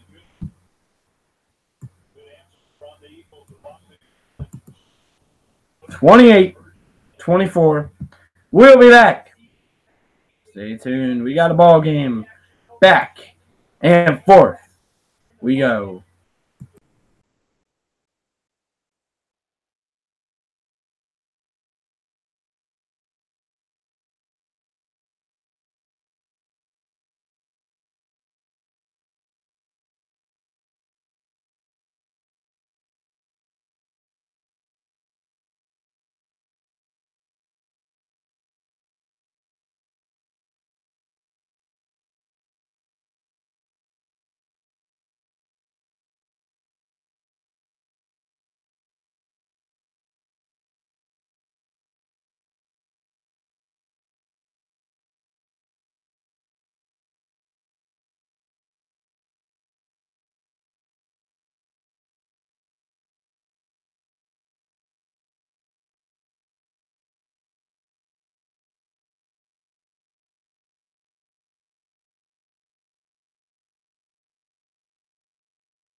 Welcome back, everyone. 28-24, a big touchdown from Anthony Brown to Tommy Sweeney. The tight end is Dortch. Deep to return, takes it up the middle, and Dortch gets out to the 30. A good return by Greg Dortch in decent field positioning for the Deacons, as just swinging it over on a little bit of seam routes on the outside receivers, going inside, clearing up a lane for Sweeney because he cuts under the outside guy running kind of a post. The inside guy is running more of a seam.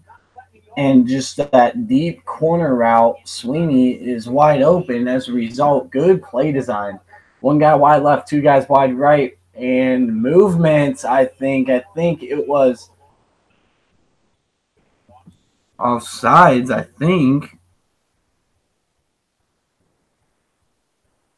TJ Ram is the one who jumped off sides, and that's a 5-yard penalty. So it'll be a 1st and 5 coming up for Sam Hartman. Hartman out of the shotgun, two guys wide on each side. Hikes the ball, hands it off. Colburn ducking right side, pounding forward out to the 40 and getting a gain of 4 yards, and short of the first down goes Colburn. Two guys wide left, one guy wide right. Hikes the ball, handoff up the middle is going to be Colburn yet again. And you got to think about letting Sam Hartman pull it because Colburn is starting. These are clear reads in my eyes, and Colburn is starting to tear him up 16 yards or 91 yards from 16 rushes. Hikes the ball back to throw. Hartman going to have to scramble. Hartman stepping up. Hartman pressured and throws it incomplete to the ground there, intended for Chapman.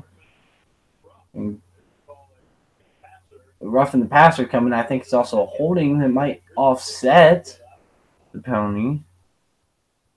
2 fouls on the play, I'm expecting.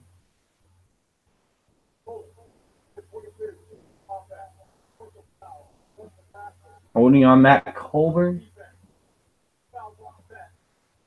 And this one was on Zach Allen on the roughing the passer, and it'll reset the first down. That ball's way gone. Zach Allen didn't need to take him down. So now it's 1st and 10 again, that same spot. The senior leader on this defense making a huge mistake, I think, because that could have backed him up to a 1st and 20 because of the Colburn.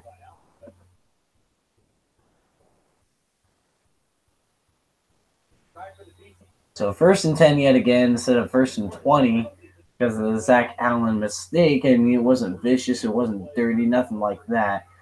Hands the ball off to the right side, Colburn, and out to about the 46-yard line, and it'll be a 2nd and 10.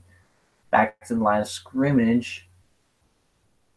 Two guys wide left, one guy wide right. Hikes ball back to throw. Hartman throws over the middle. It's going to be almost picked off. Amir Torres is covering Dortch on that play over the middle and just could not quite get it to Dortch. Hikes the ball back to throw. Pressure coming from the right side of Hartman, throwing under pressure. I think it was tipped, incomplete. Zach Allen got that pressure there, and it will be a 4th and 10 as a result. Hartman's coming off that field.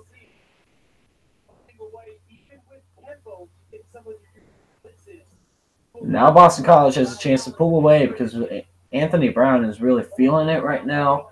A.J. Dillon is probably going to have a little bit open up now because you got to respect the passing game of Boston College right now with Anthony Brown throwing very efficiently. I think he's something like 12 for 16 right now.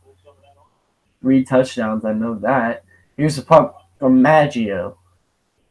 Fair catch going to be called by Walker at the 20-yard line, who muffed the kick earlier when he called a fair catch. And we'll be right back. Eagles up 28-24 with 7:18 to go in the 3rd quarter.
Welcome back.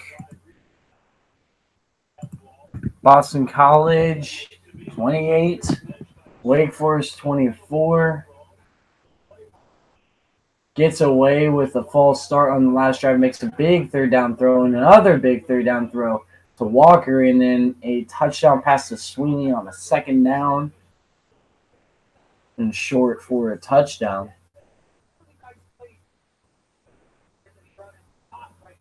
So here we go. 29 yards to Sweeney. Idazio is having a really good time on offense right now as the head coach. Back to throw off the play action, looking deep again.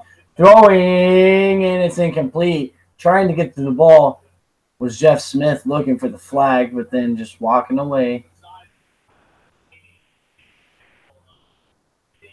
7-11 left to go in the third quarter. 6'5", 260-pound senior from Ramsey, New Jersey was the guy who caught that touchdown pass on last drive, Tommy Sweeney. Tight end on each side, hikes the ball, handoff left side to Dillon, and Dillon's going to smash forward, gain of 2 yards out to the 22. And you got to expect Wake Forest to back off here, respect the pass game a little bit more, cover a little bit, and get a 4-man rush because they are piling up inside the box. Let's see if they continue to do that.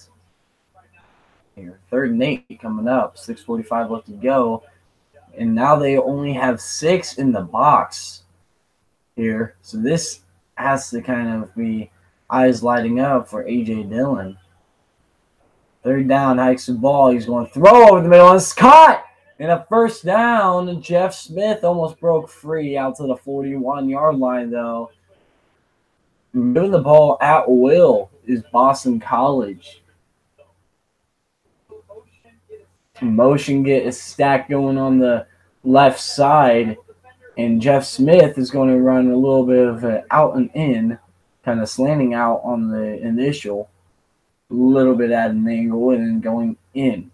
Hikes the ball, play action to A.J. Dillon, now scrambling out to the right side, throwing on the run, incomplete. Intended there for Lewis. Flag is thrown. Don't quite know what it is. I didn't see anything egregious. 14-21 for 193 yards tonight for Anthony Brown.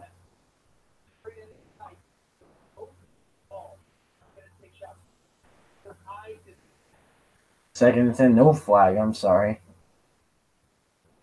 One guy wide right, one guy wide left. Sorry, two guys wide right, one guy wide left with tight end to the right side, left side. Oh, gosh. Hikes the ball, gives it to Dillon. Dillon out and gains 2 yards to make this a 3rd and 8. Out to the 43-yard line. Bash him there to get that tackle. 3 for 3 in the third quarter today on 3rd down. Since that 1-8 start, 1-4-8 start on 3rd downs. Here's Brown from the shotgun. 3 guys wide right, 1 guy wide left, with the man to the left side of him is not Dillon.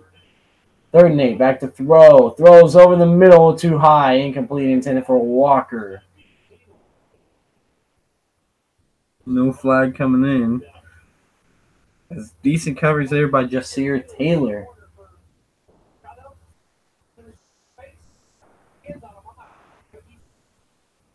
And it'll be a big possession coming up here for Wake Forest.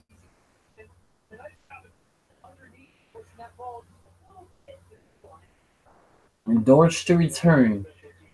Stacking that line, trying to get a little bit of pressure, and he gets that off. Carlson gets it to Dortch, who's going to break a tackle, and he's chopped down at the 6. A big play with a flag, too. As Nolan Borgerson, and it's going to be on Wake Forest.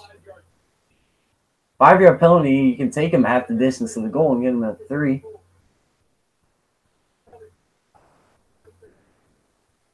Running into the kicker. And I thought you could take 2 or take yards after the return if that happens, but Penalty was declined, so maybe I am mistaken there, and we'll be right back. Stay tuned. As the Deacons have the ball inside their own territory pretty deep when we come back.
Hikes the ball back to throw. Hartman takes a shot, and it's almost intercepted.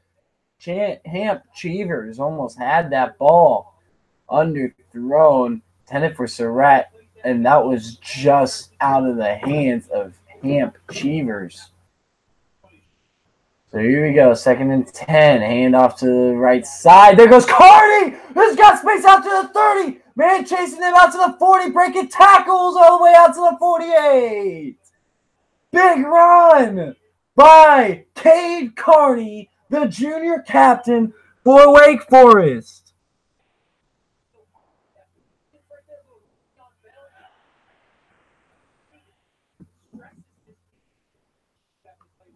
First and 10, hikes the ball, and it's going to be a handoff.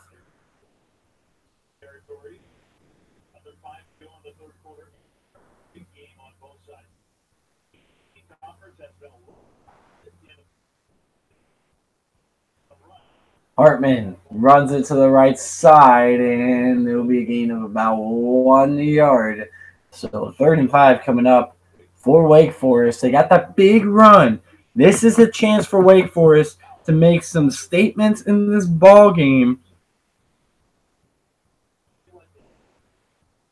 3rd and 6, left side, pounding forward is Carney to the left side, and he stops short. 4th and 2. Very interesting to see. What will Dave Clawson do Will he go for this one on 4th and 2? I think you need to take this gamble. Late in the third quarter, your defense played a lot better that last possession. Three guys wide right, one guy wide left. They will do it. Hartman going to take it right side on speed option, and he got it. Now this is how you run speed option on a 4th and 2, 3, 4. A lot of people like to run it near side. They ran it to the long side, the far side of the field, and got the first down as a result. Pressure coming, a blitz, and Carney's going to get a gain of 2 on that first down carry, 2nd and 8. But a good play call by Clausen's crew to go ahead and have that speed option to the right side instead of left side.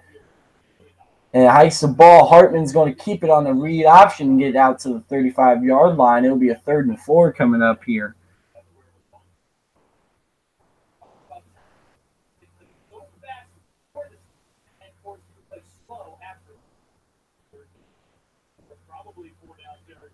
Hikes the ball, run to the left side, and it's Carney with the first down.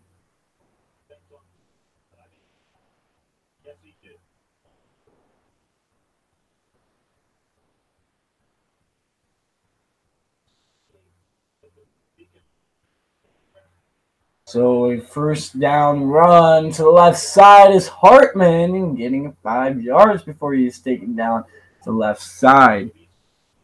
It'll be 2nd and 5 coming up here. 2 guys wide right, 1 guy wide left. Takes the ball.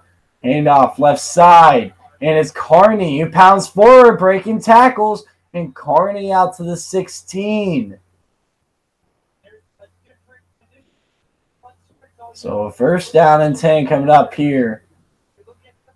10 run plays, 1 pass play on this drive. Sam Hartman's definitely helping carry the load. Also, is Cade Carney playing very well. Play action, rolling to the right side, throws on the out route. It's going to be caught by Dortch, who gets down at the 8-yard line, almost stayed on his feet and tried to get into that end zone. But down at the 8, just barely brought down on the edge there. Taj Amir Torres was the one who came up with the tackle. Ice ball, throws over the middle, incomplete. Intended there for Jones. As Waydale Jones, first time we're going to call his name, the freshman. Broken up there by Brandon Sebastian, the freshman defensive back. Hikes the ball, pitch out on the speed option. Carney's going to be stopped. 2 yards short yet again, and Hartman slow to get up.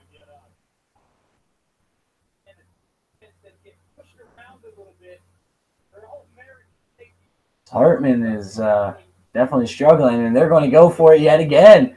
14 plays, 86 yards, 4 minutes off the clock. We're taking under a minute now. Hartman in the shotgun.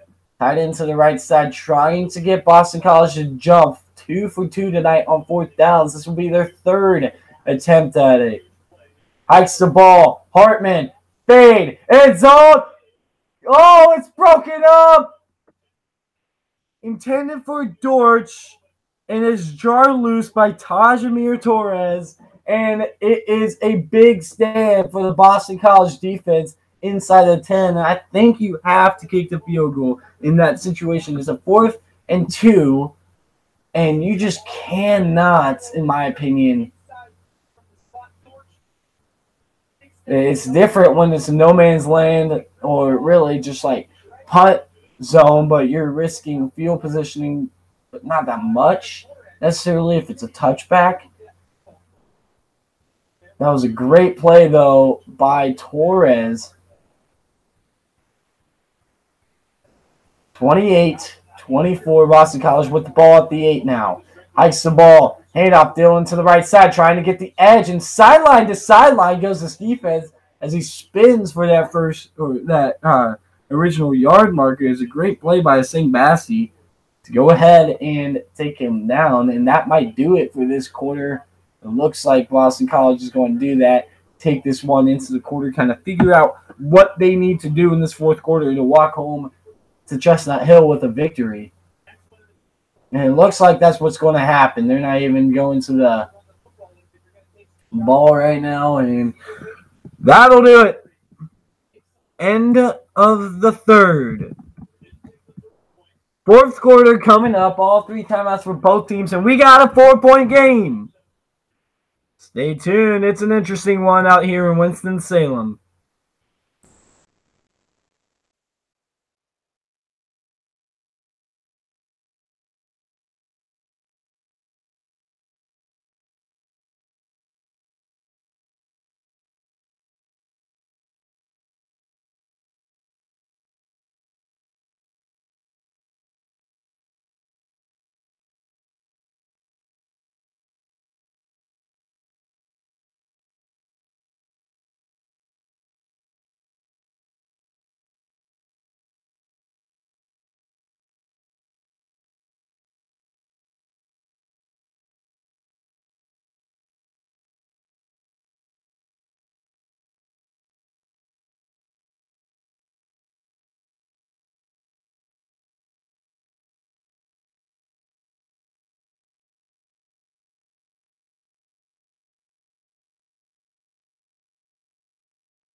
Welcome back. A.J Dillon to the right side, stiff arming and pounding near the first down marker. He's going to be marked just a yard short of that first down marker.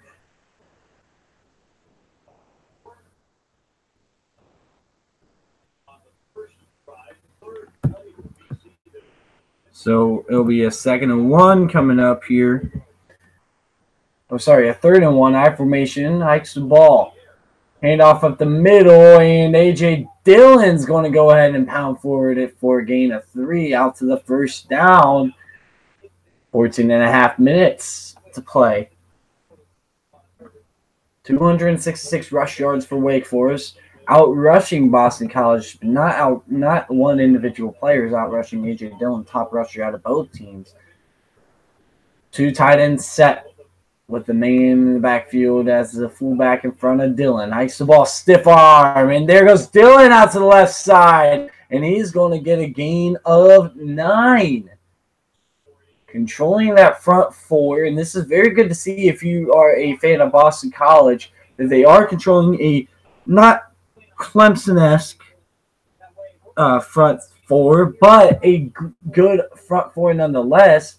They are able to still have success on them, and you got to kind of look forward to that Clemson game a little bit and say, hey, we could have success possibly against them.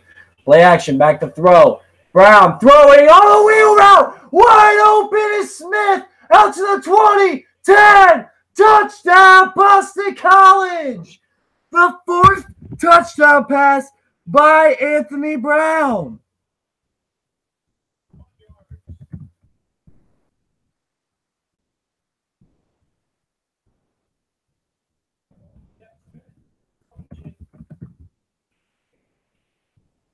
Jeff Smith on the motion wheel route out of the inside, and he is gone.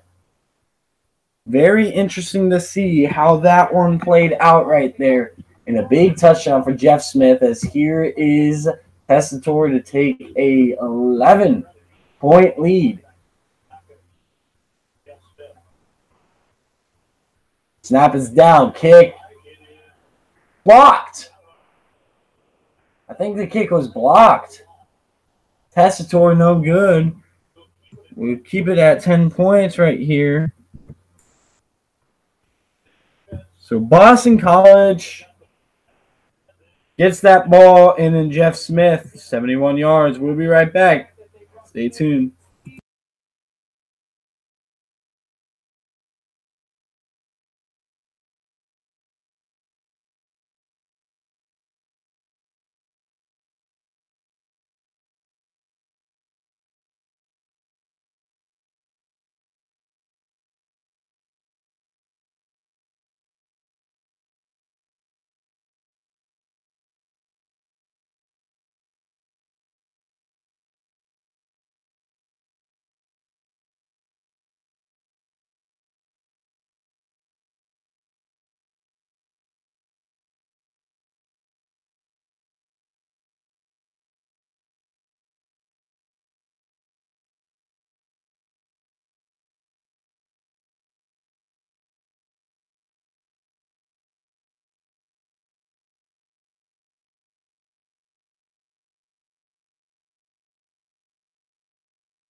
Jeff Smith could have possibly sealed the game, but it's still 10 points with plenty of time. As here's Dortch up the sideline, making a man miss. Now getting off a tackle.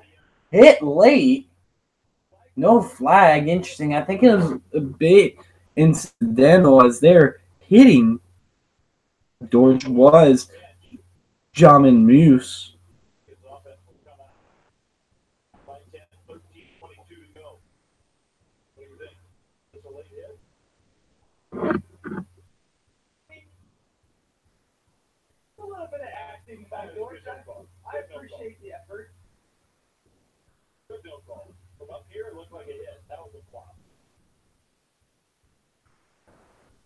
First and 10.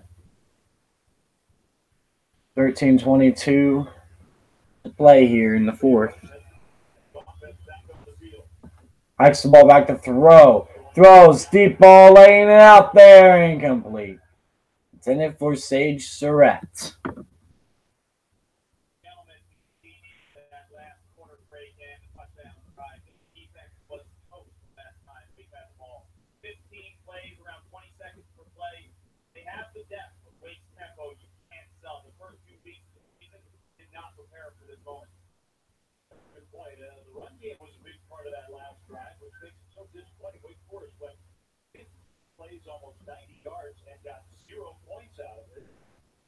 $13:03 to go here. It's a 3rd and 6.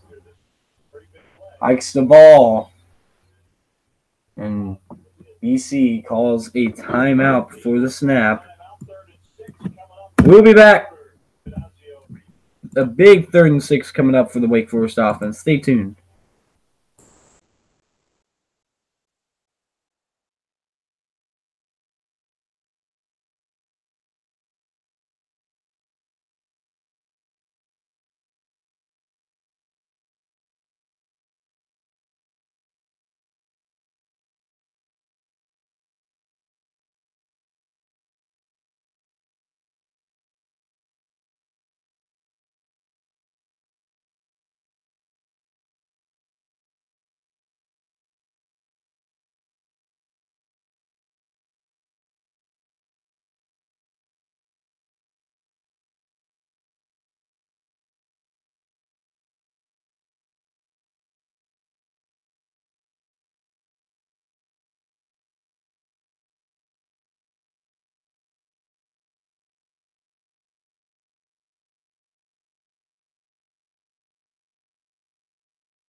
Welcome back. Weekend menu here. Oklahoma, Iowa State is one game. BYU, Wisconsin. Also, Alabama, Ole Miss, and Ohio State taking on TCU this weekend. As Hartman in the shotgun here on this 3rd down. Ike's ball back to throw. Hartman taking a shot over the middle, and it's caught. Big first down to Dortch, and a flag comes down. It's going to be a face mask call coming up here against Boston College, as Connor Strachan was the one who grabbed the face mask. And that's a big penalty in terms of field positioning right now.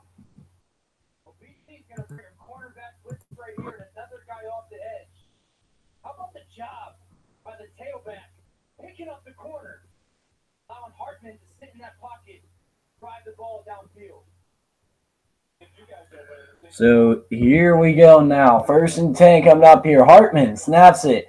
Hand off to the right side is Colburn, and he's going to get a gain out. Go inside the 34. It'll be a 2nd down and maybe 5. 270 rush yards today. 2nd and 6. Hikes the ball. Play action. Throws, and it's going to be incomplete. Intended there on the sideline for Claude. Stephen Claude.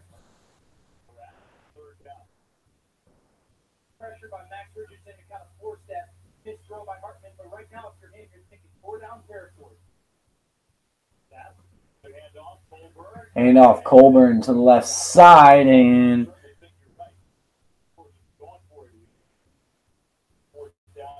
it'll be a 4th and 3. Wake Forest going quick to the line of scrimmage. Hartman, 2 guys wide on each side. Hikes the ball back to throw. Hartman throwing right side.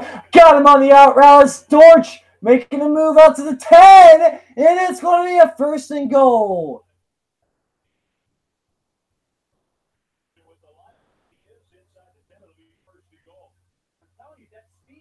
And Dortch making a big play out to the 9-yard line. Play action, back to throw, throws in the end zone, incomplete. But there's a flag. Sebastian on coverage against Claude, and they're going to call pass interference on Sebastian, I believe.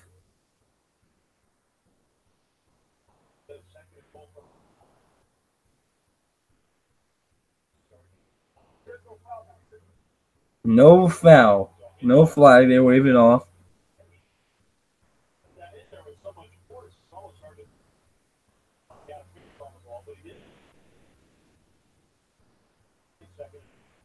So here's 2nd and goal coming up here for Hartman at the 9.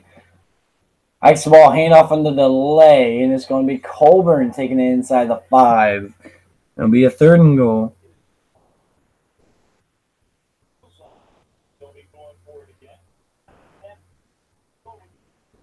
Third angle. Hikes the ball back to throw. Hartman pressured. Throws off his back foot in the end zone, incomplete. A lot of pressure there. It'll be a big 4th and goal.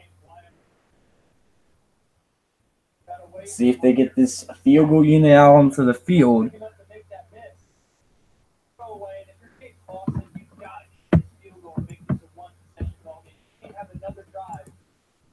Nick Skiba. Attempting 21-yard field goal.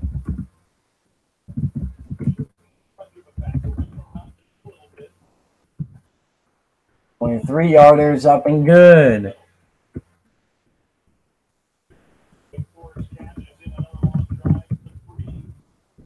Not type on this computer. I'm so used to typing on the Apples and Macs that I can't type right now. 3-3 out there between Utah State and Tennessee Tech. 34-27 out here. We'll be right back.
And we are back out here in Winston-Salem with a 7-point ball game. Wake Forest still not going away, able to drive down and get a field goal.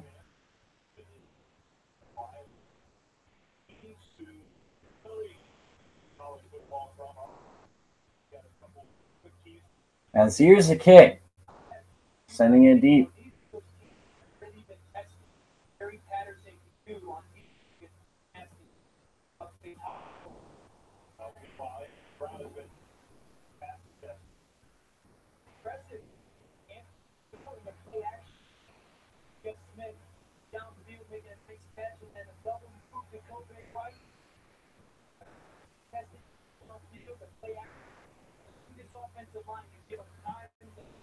As here we go, Boston College trying to seal this ball game up.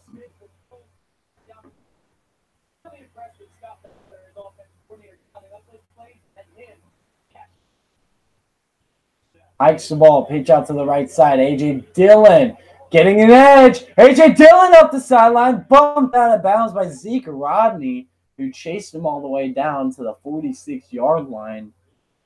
It'll be first down.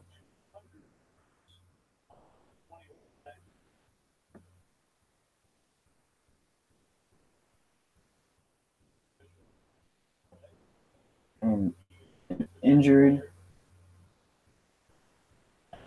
Grenade is down. 10:56 left to go in this ball game. We'll be right back. Stay tuned.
Welcome back here. 28 runs for 175 yards for A.J. Dillon tonight. He's got a TD, 4 longest rushes for 99 yards. Man in motion is Jeff Smith. Hikes the ball, hand off to the right side goes Dillon, pounding forward for 2 yards.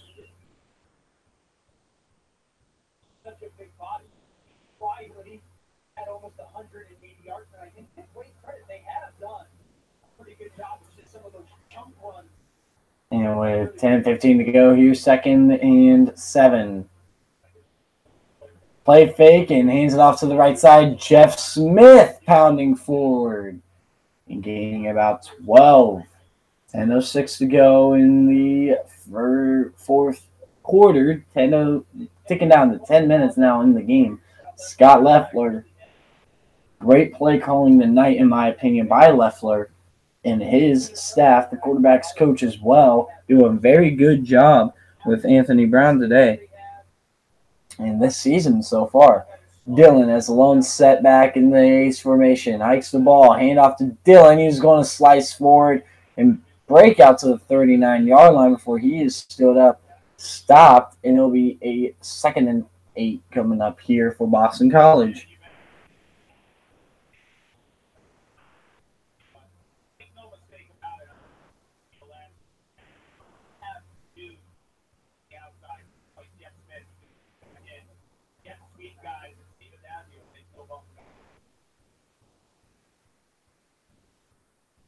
Second and 8.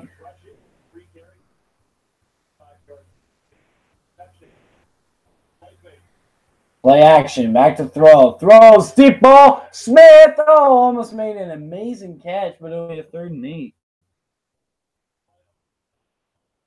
Cameron Glenn.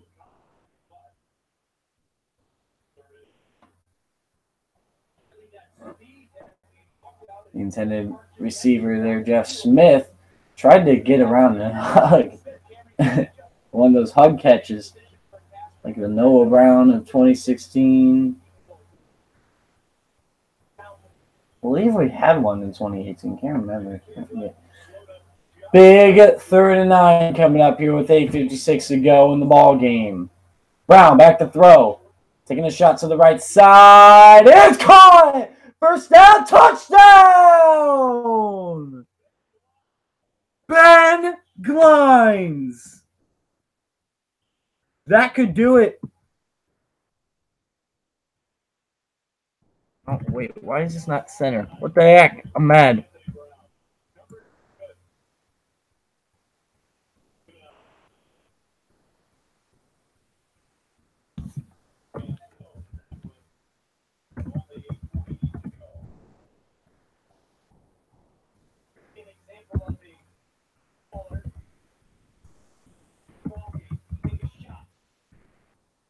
And you talk about Tessitore, up and good.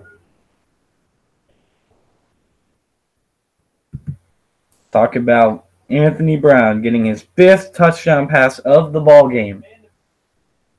Man-to-man coverage, and Taylor just not quite able to make a play on that ball, and Ben Glines gets in that end zone. What could be, there's still a lot of time, but that could be a dagger if they can't punch it in the end zone in this upcoming drive. Wake Forest has time, though, to do so. But Anthony Brown, what a throw. One-on-one coverage, recognizes it, and puts it in the correct spot. Taylor just cannot quite get a play on that ball. It was good coverage, stride by stride on Glines.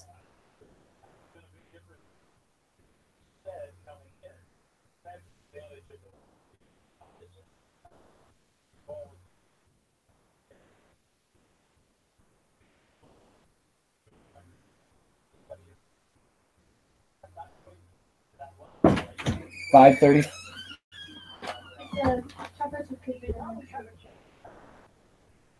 Sorry.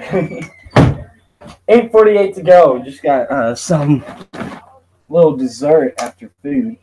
But 8:48 to go. Here's the kick, sending it deep. Taking it from the 5-yard line to the left side, and it's not Dortch, but he gets a decent return out to the 27. That one is Chuck Wade Jr.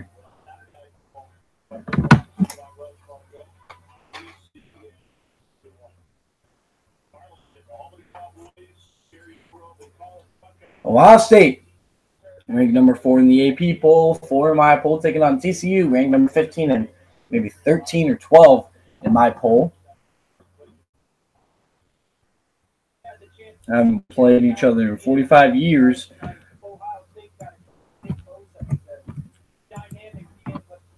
41-27. Big possessions coming up here for Hartman, swinging out to Carney, makes a move, and Carney's going to get near that first down marker. Moving a little quicker with 8.5 minutes to go.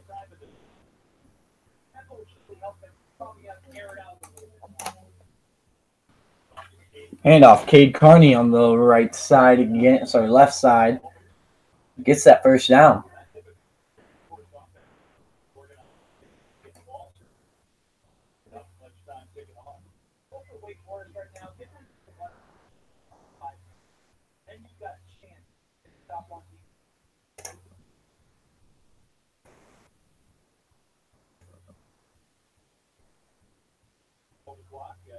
And 5 to go. Now the clock starts ticking. Hartman.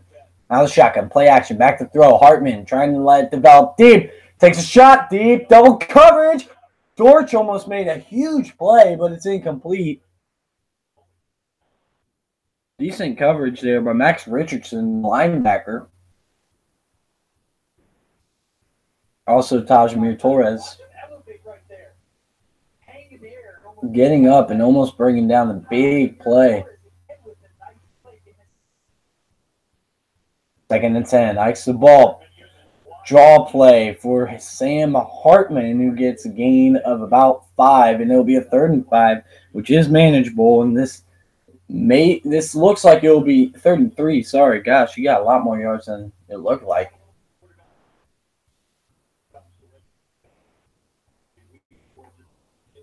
Third and 3, hikes the ball.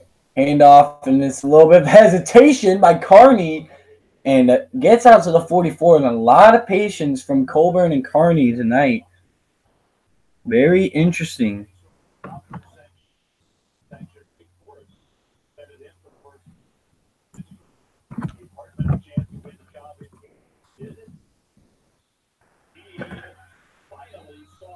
Handoff.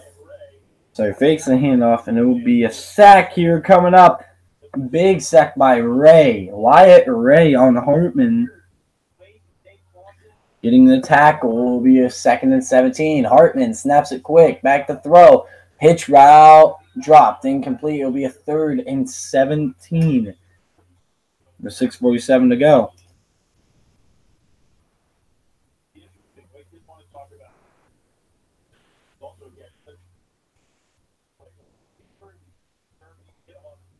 So here we go. Big 3rd down and 17. Get half of this back. Play for 4th down. Here's Carney on the handoff. Patience, and stopped at the 47. 4th and 14. And they kind of, I feel like you have to go for it. Oh. They're going to punt. It's not much you can really do here on this 4th and 13. But I would expect Clausen to try to be creative in this offense, to try to be creative instead of punting this one on 4th and 13. Definitely playing it safe is going to be Boston College. They got what looks to be 6 guys playing deep. Here's the punt. And a high punt, trying to pin them deep. And the ball's inside the 10. You got to stop it at the 9-yard line. 5:52 to go. I just don't like that, how Boston College has been moving the ball and their balance. But we'll be back. A lot going on here. This is the last chance, last gasp. Wake Forest defense needs to get off the field.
Looking back, A.J. Dillon.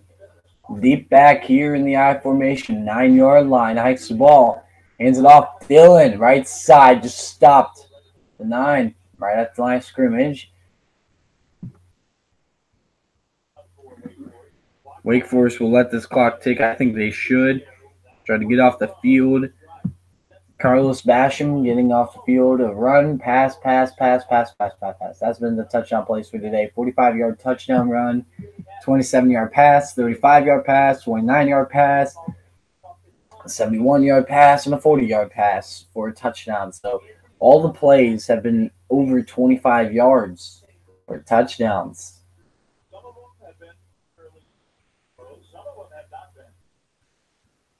Clock ticking down. Hikes the ball. Hand off right side. A.J. Dillon busting outside, and he cannot get the edge. Down at the 12-yard line. And timeout called by Wake Forest. I think if they come up with a stop here, you got to save those 2 timeouts that you have right now. And you got to just, try to score quickly. Use the 2 timeouts on the next drive. Try to get another 3 and out. And if you don't get a 3 and out, you also have more time with more timeouts.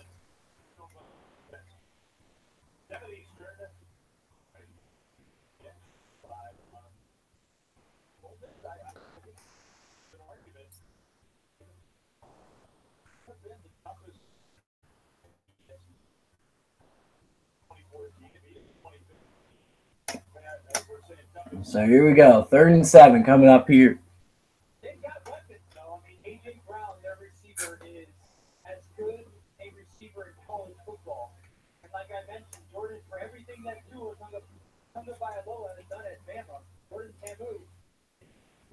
Third and 7. Guy wide out to the left side. 2 tight ends set. Hikes the ball. Hand off. Left side. Dillon spinning forward and short. Timeout Wake Forest.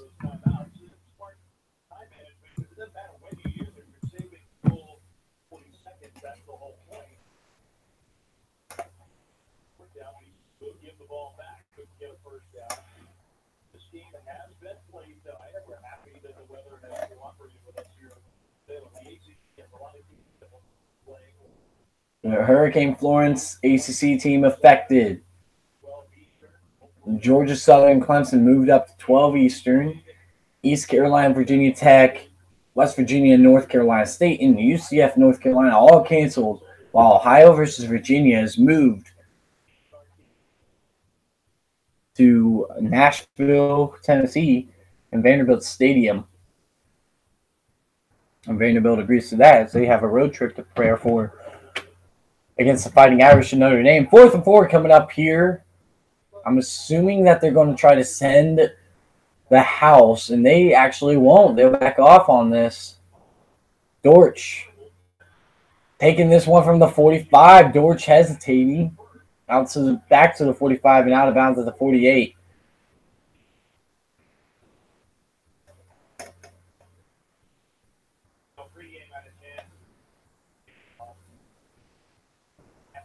As weather is supposed to be very inclement tomorrow in Winston-Salem. I'm glad that it's been cooperating here today.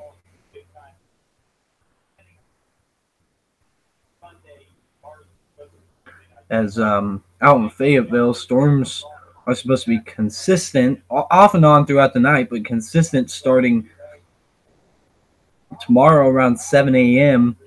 is when it's supposed to get bad out there. Hikes the ball, play action, back to throw. Hartman on the sideline, and it's going to be caught by Dortch. A gain of about 6. It'll be a 2nd and 4.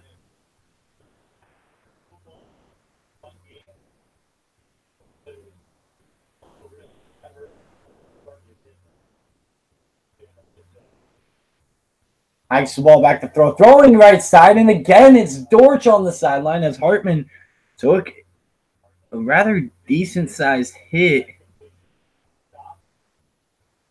As the rain really is supposed to start tomorrow night. Tomorrow evening, we got a little bit of a chance for rain. Hikes the ball. Back to throw. And it's Hartman who takes the sack. Ray. Wyatt Ray getting in there on the sack. 4 minutes now. Going quick. Hartman back to throw.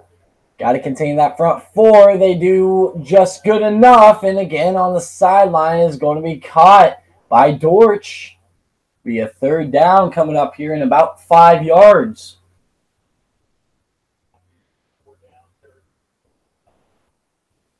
Third and 6. Hartman back to throw. Hartman has to step up. He's brought down again. Wyatt Ray. 4th sack of the night by Wyatt Ray. And we got 4th down and ball game. That has to be the assumption from both squads. 4th and ball game. Killed 2 timeouts. As here we go. Hartman back to throw. Hartman has to step up. He's going to scramble. Hartman looking to throw. It's caught on the sideline. There's a flag. But a big play by Sage Surratt. This might be coming back. Offsides on Zach Allen. It is declined. So even if it wasn't caught, you would have had another attempt at it. But a big play by Surratt. 3:10 left to go. Hikes the ball back to throw. Blindside pressure. It's going to be end zone. Incomplete miscommunication. Sam Hartman got hit with Zach Allen there. 17 for 40 for 199 yards. 1 touchdown, 2 interceptions for Sam Hartman. Hikes the ball. Handoff. Colburn. Right side, gain of 4. 3rd and 6. This sets up for a shorter, manageable 3rd and 4th down, possibly. Hikes the ball back to throw. Out route and even more manageable as it's out of bounds. Dortch, 2 yards short of that first down. Should have tried to fight for that first down, but it's a 4th and ball game yet again. 2:40 to go. They still have time if they can go ahead and punch this one in. Now into the red zone. Ball at the 18. Here, 4th and 2. Wonder what they're going to do. They might run it. Colburn is the running back to the right side of Hartman. Could also see Hartman taking it to the right side. Back to throw is Hartman. He's going to throw, and it's going to be a big catch made as he takes a hit out to the 13, gain of 5. And Dortch is hurting. He's trying to get off that field. Oh, no, he's staying on the field. On the left side, Dortch is hurting. Back to throw. Pressure. Hartman scrambling out to the left. Throwing end zone. Incomplete, out of bounds. Dortch is hurt.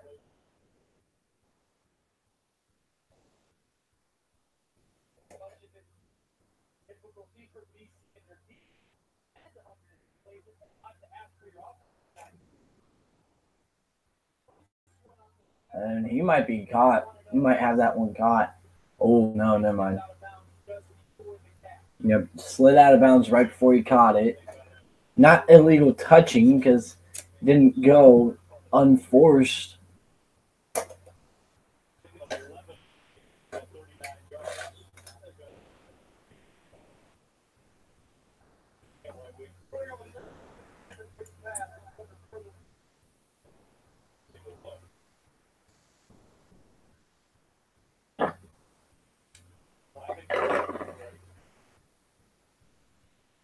Milkshake here, I'm sorry. 2 minutes to go here. Incomplete pass ruling is under review.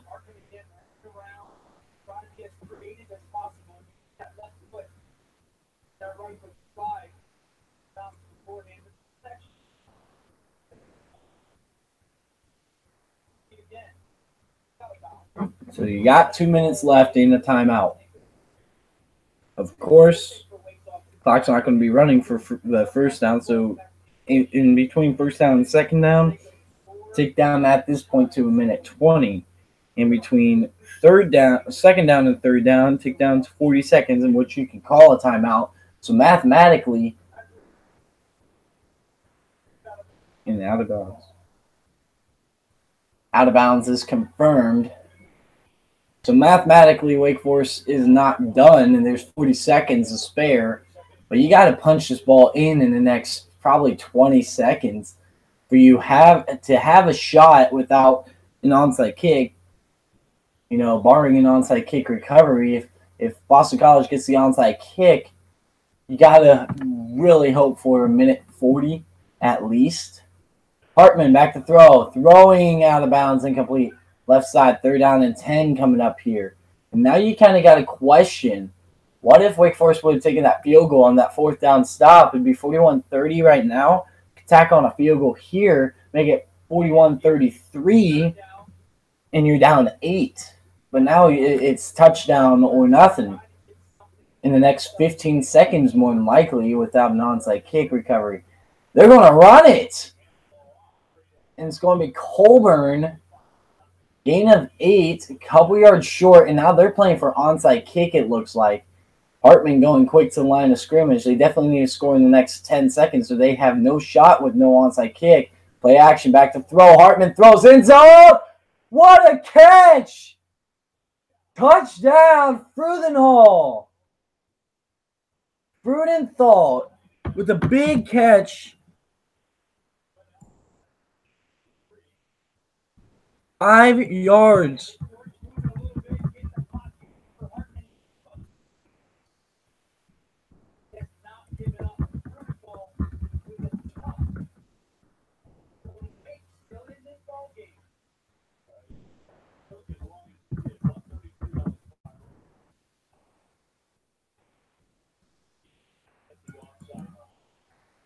Kicks up and good. 7 points now.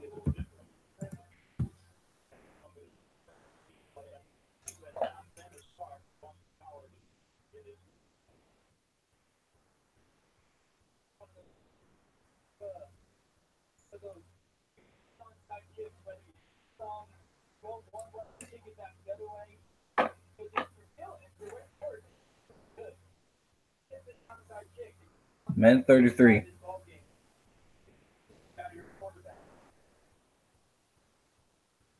You got an onside kick coming for Wake Forest, which is probably the ball game with a minute 33. Mathematically, they aren't done, but if each play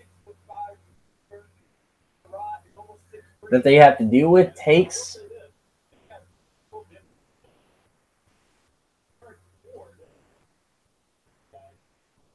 Darren Ford is going to be the onside kick specialist for this one.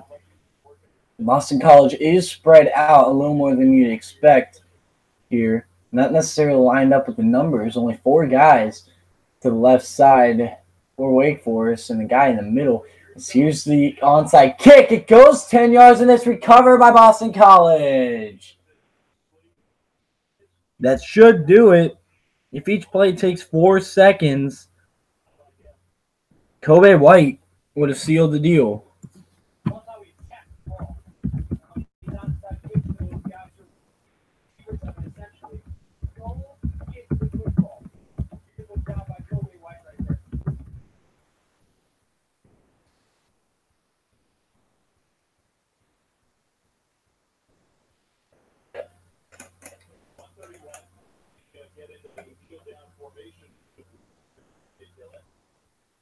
Dillon has the back. Trying to take 4 to 5 seconds off per play. Here's Brown. He's just going to scramble. Timeout called Wake Forest with 1:27 left. So now Boston College knows how much time you got to take off here.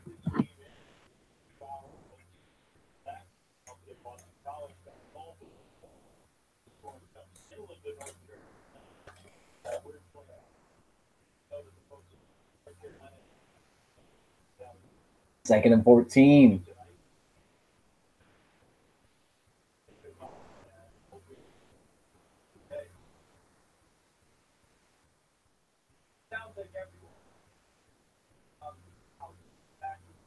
Wake Forest fans heading for the exits and probably heading either home or, my recommendation, heading to another state. Or specifically really just heading west or north, away from the storm, basically. And that's my recommendation. Like I said, I was just there yesterday out there in Winston-Salem. I live in Ohio. Brown scrambling. Brown is going to go down with 2-second difference between the game clock and the play. Oh, wow. This might actually match up perfectly for Boston College. And it looks like Boston College is going to get away with the win.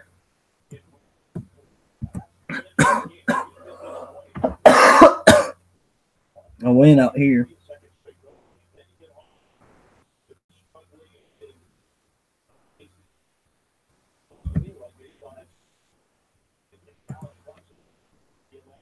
Third and 20.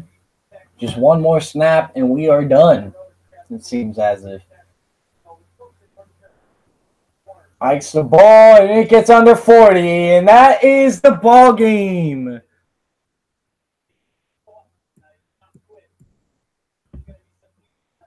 Wake Forest showed today that they are not necessarily a sleepwalk, especially offensively, with some of the plays made by running backs. Sam Hartman may not have had a great complete game, but he did find a handful of big plays. But how about Anthony Brown and A.J. Dillon in this offense for Boston College, looking tremendous against a solid front four,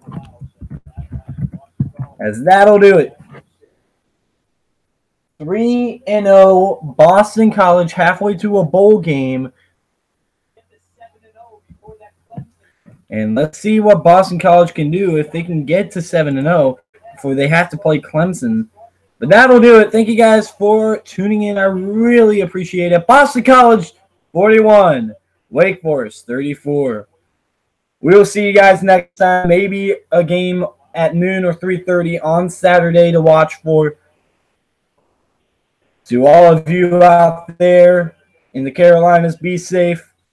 Make smart decisions, and to all of you around the rest of the country, and as a matter of fact, to those in the North, in the Carolinas, have a nice weekend of college football.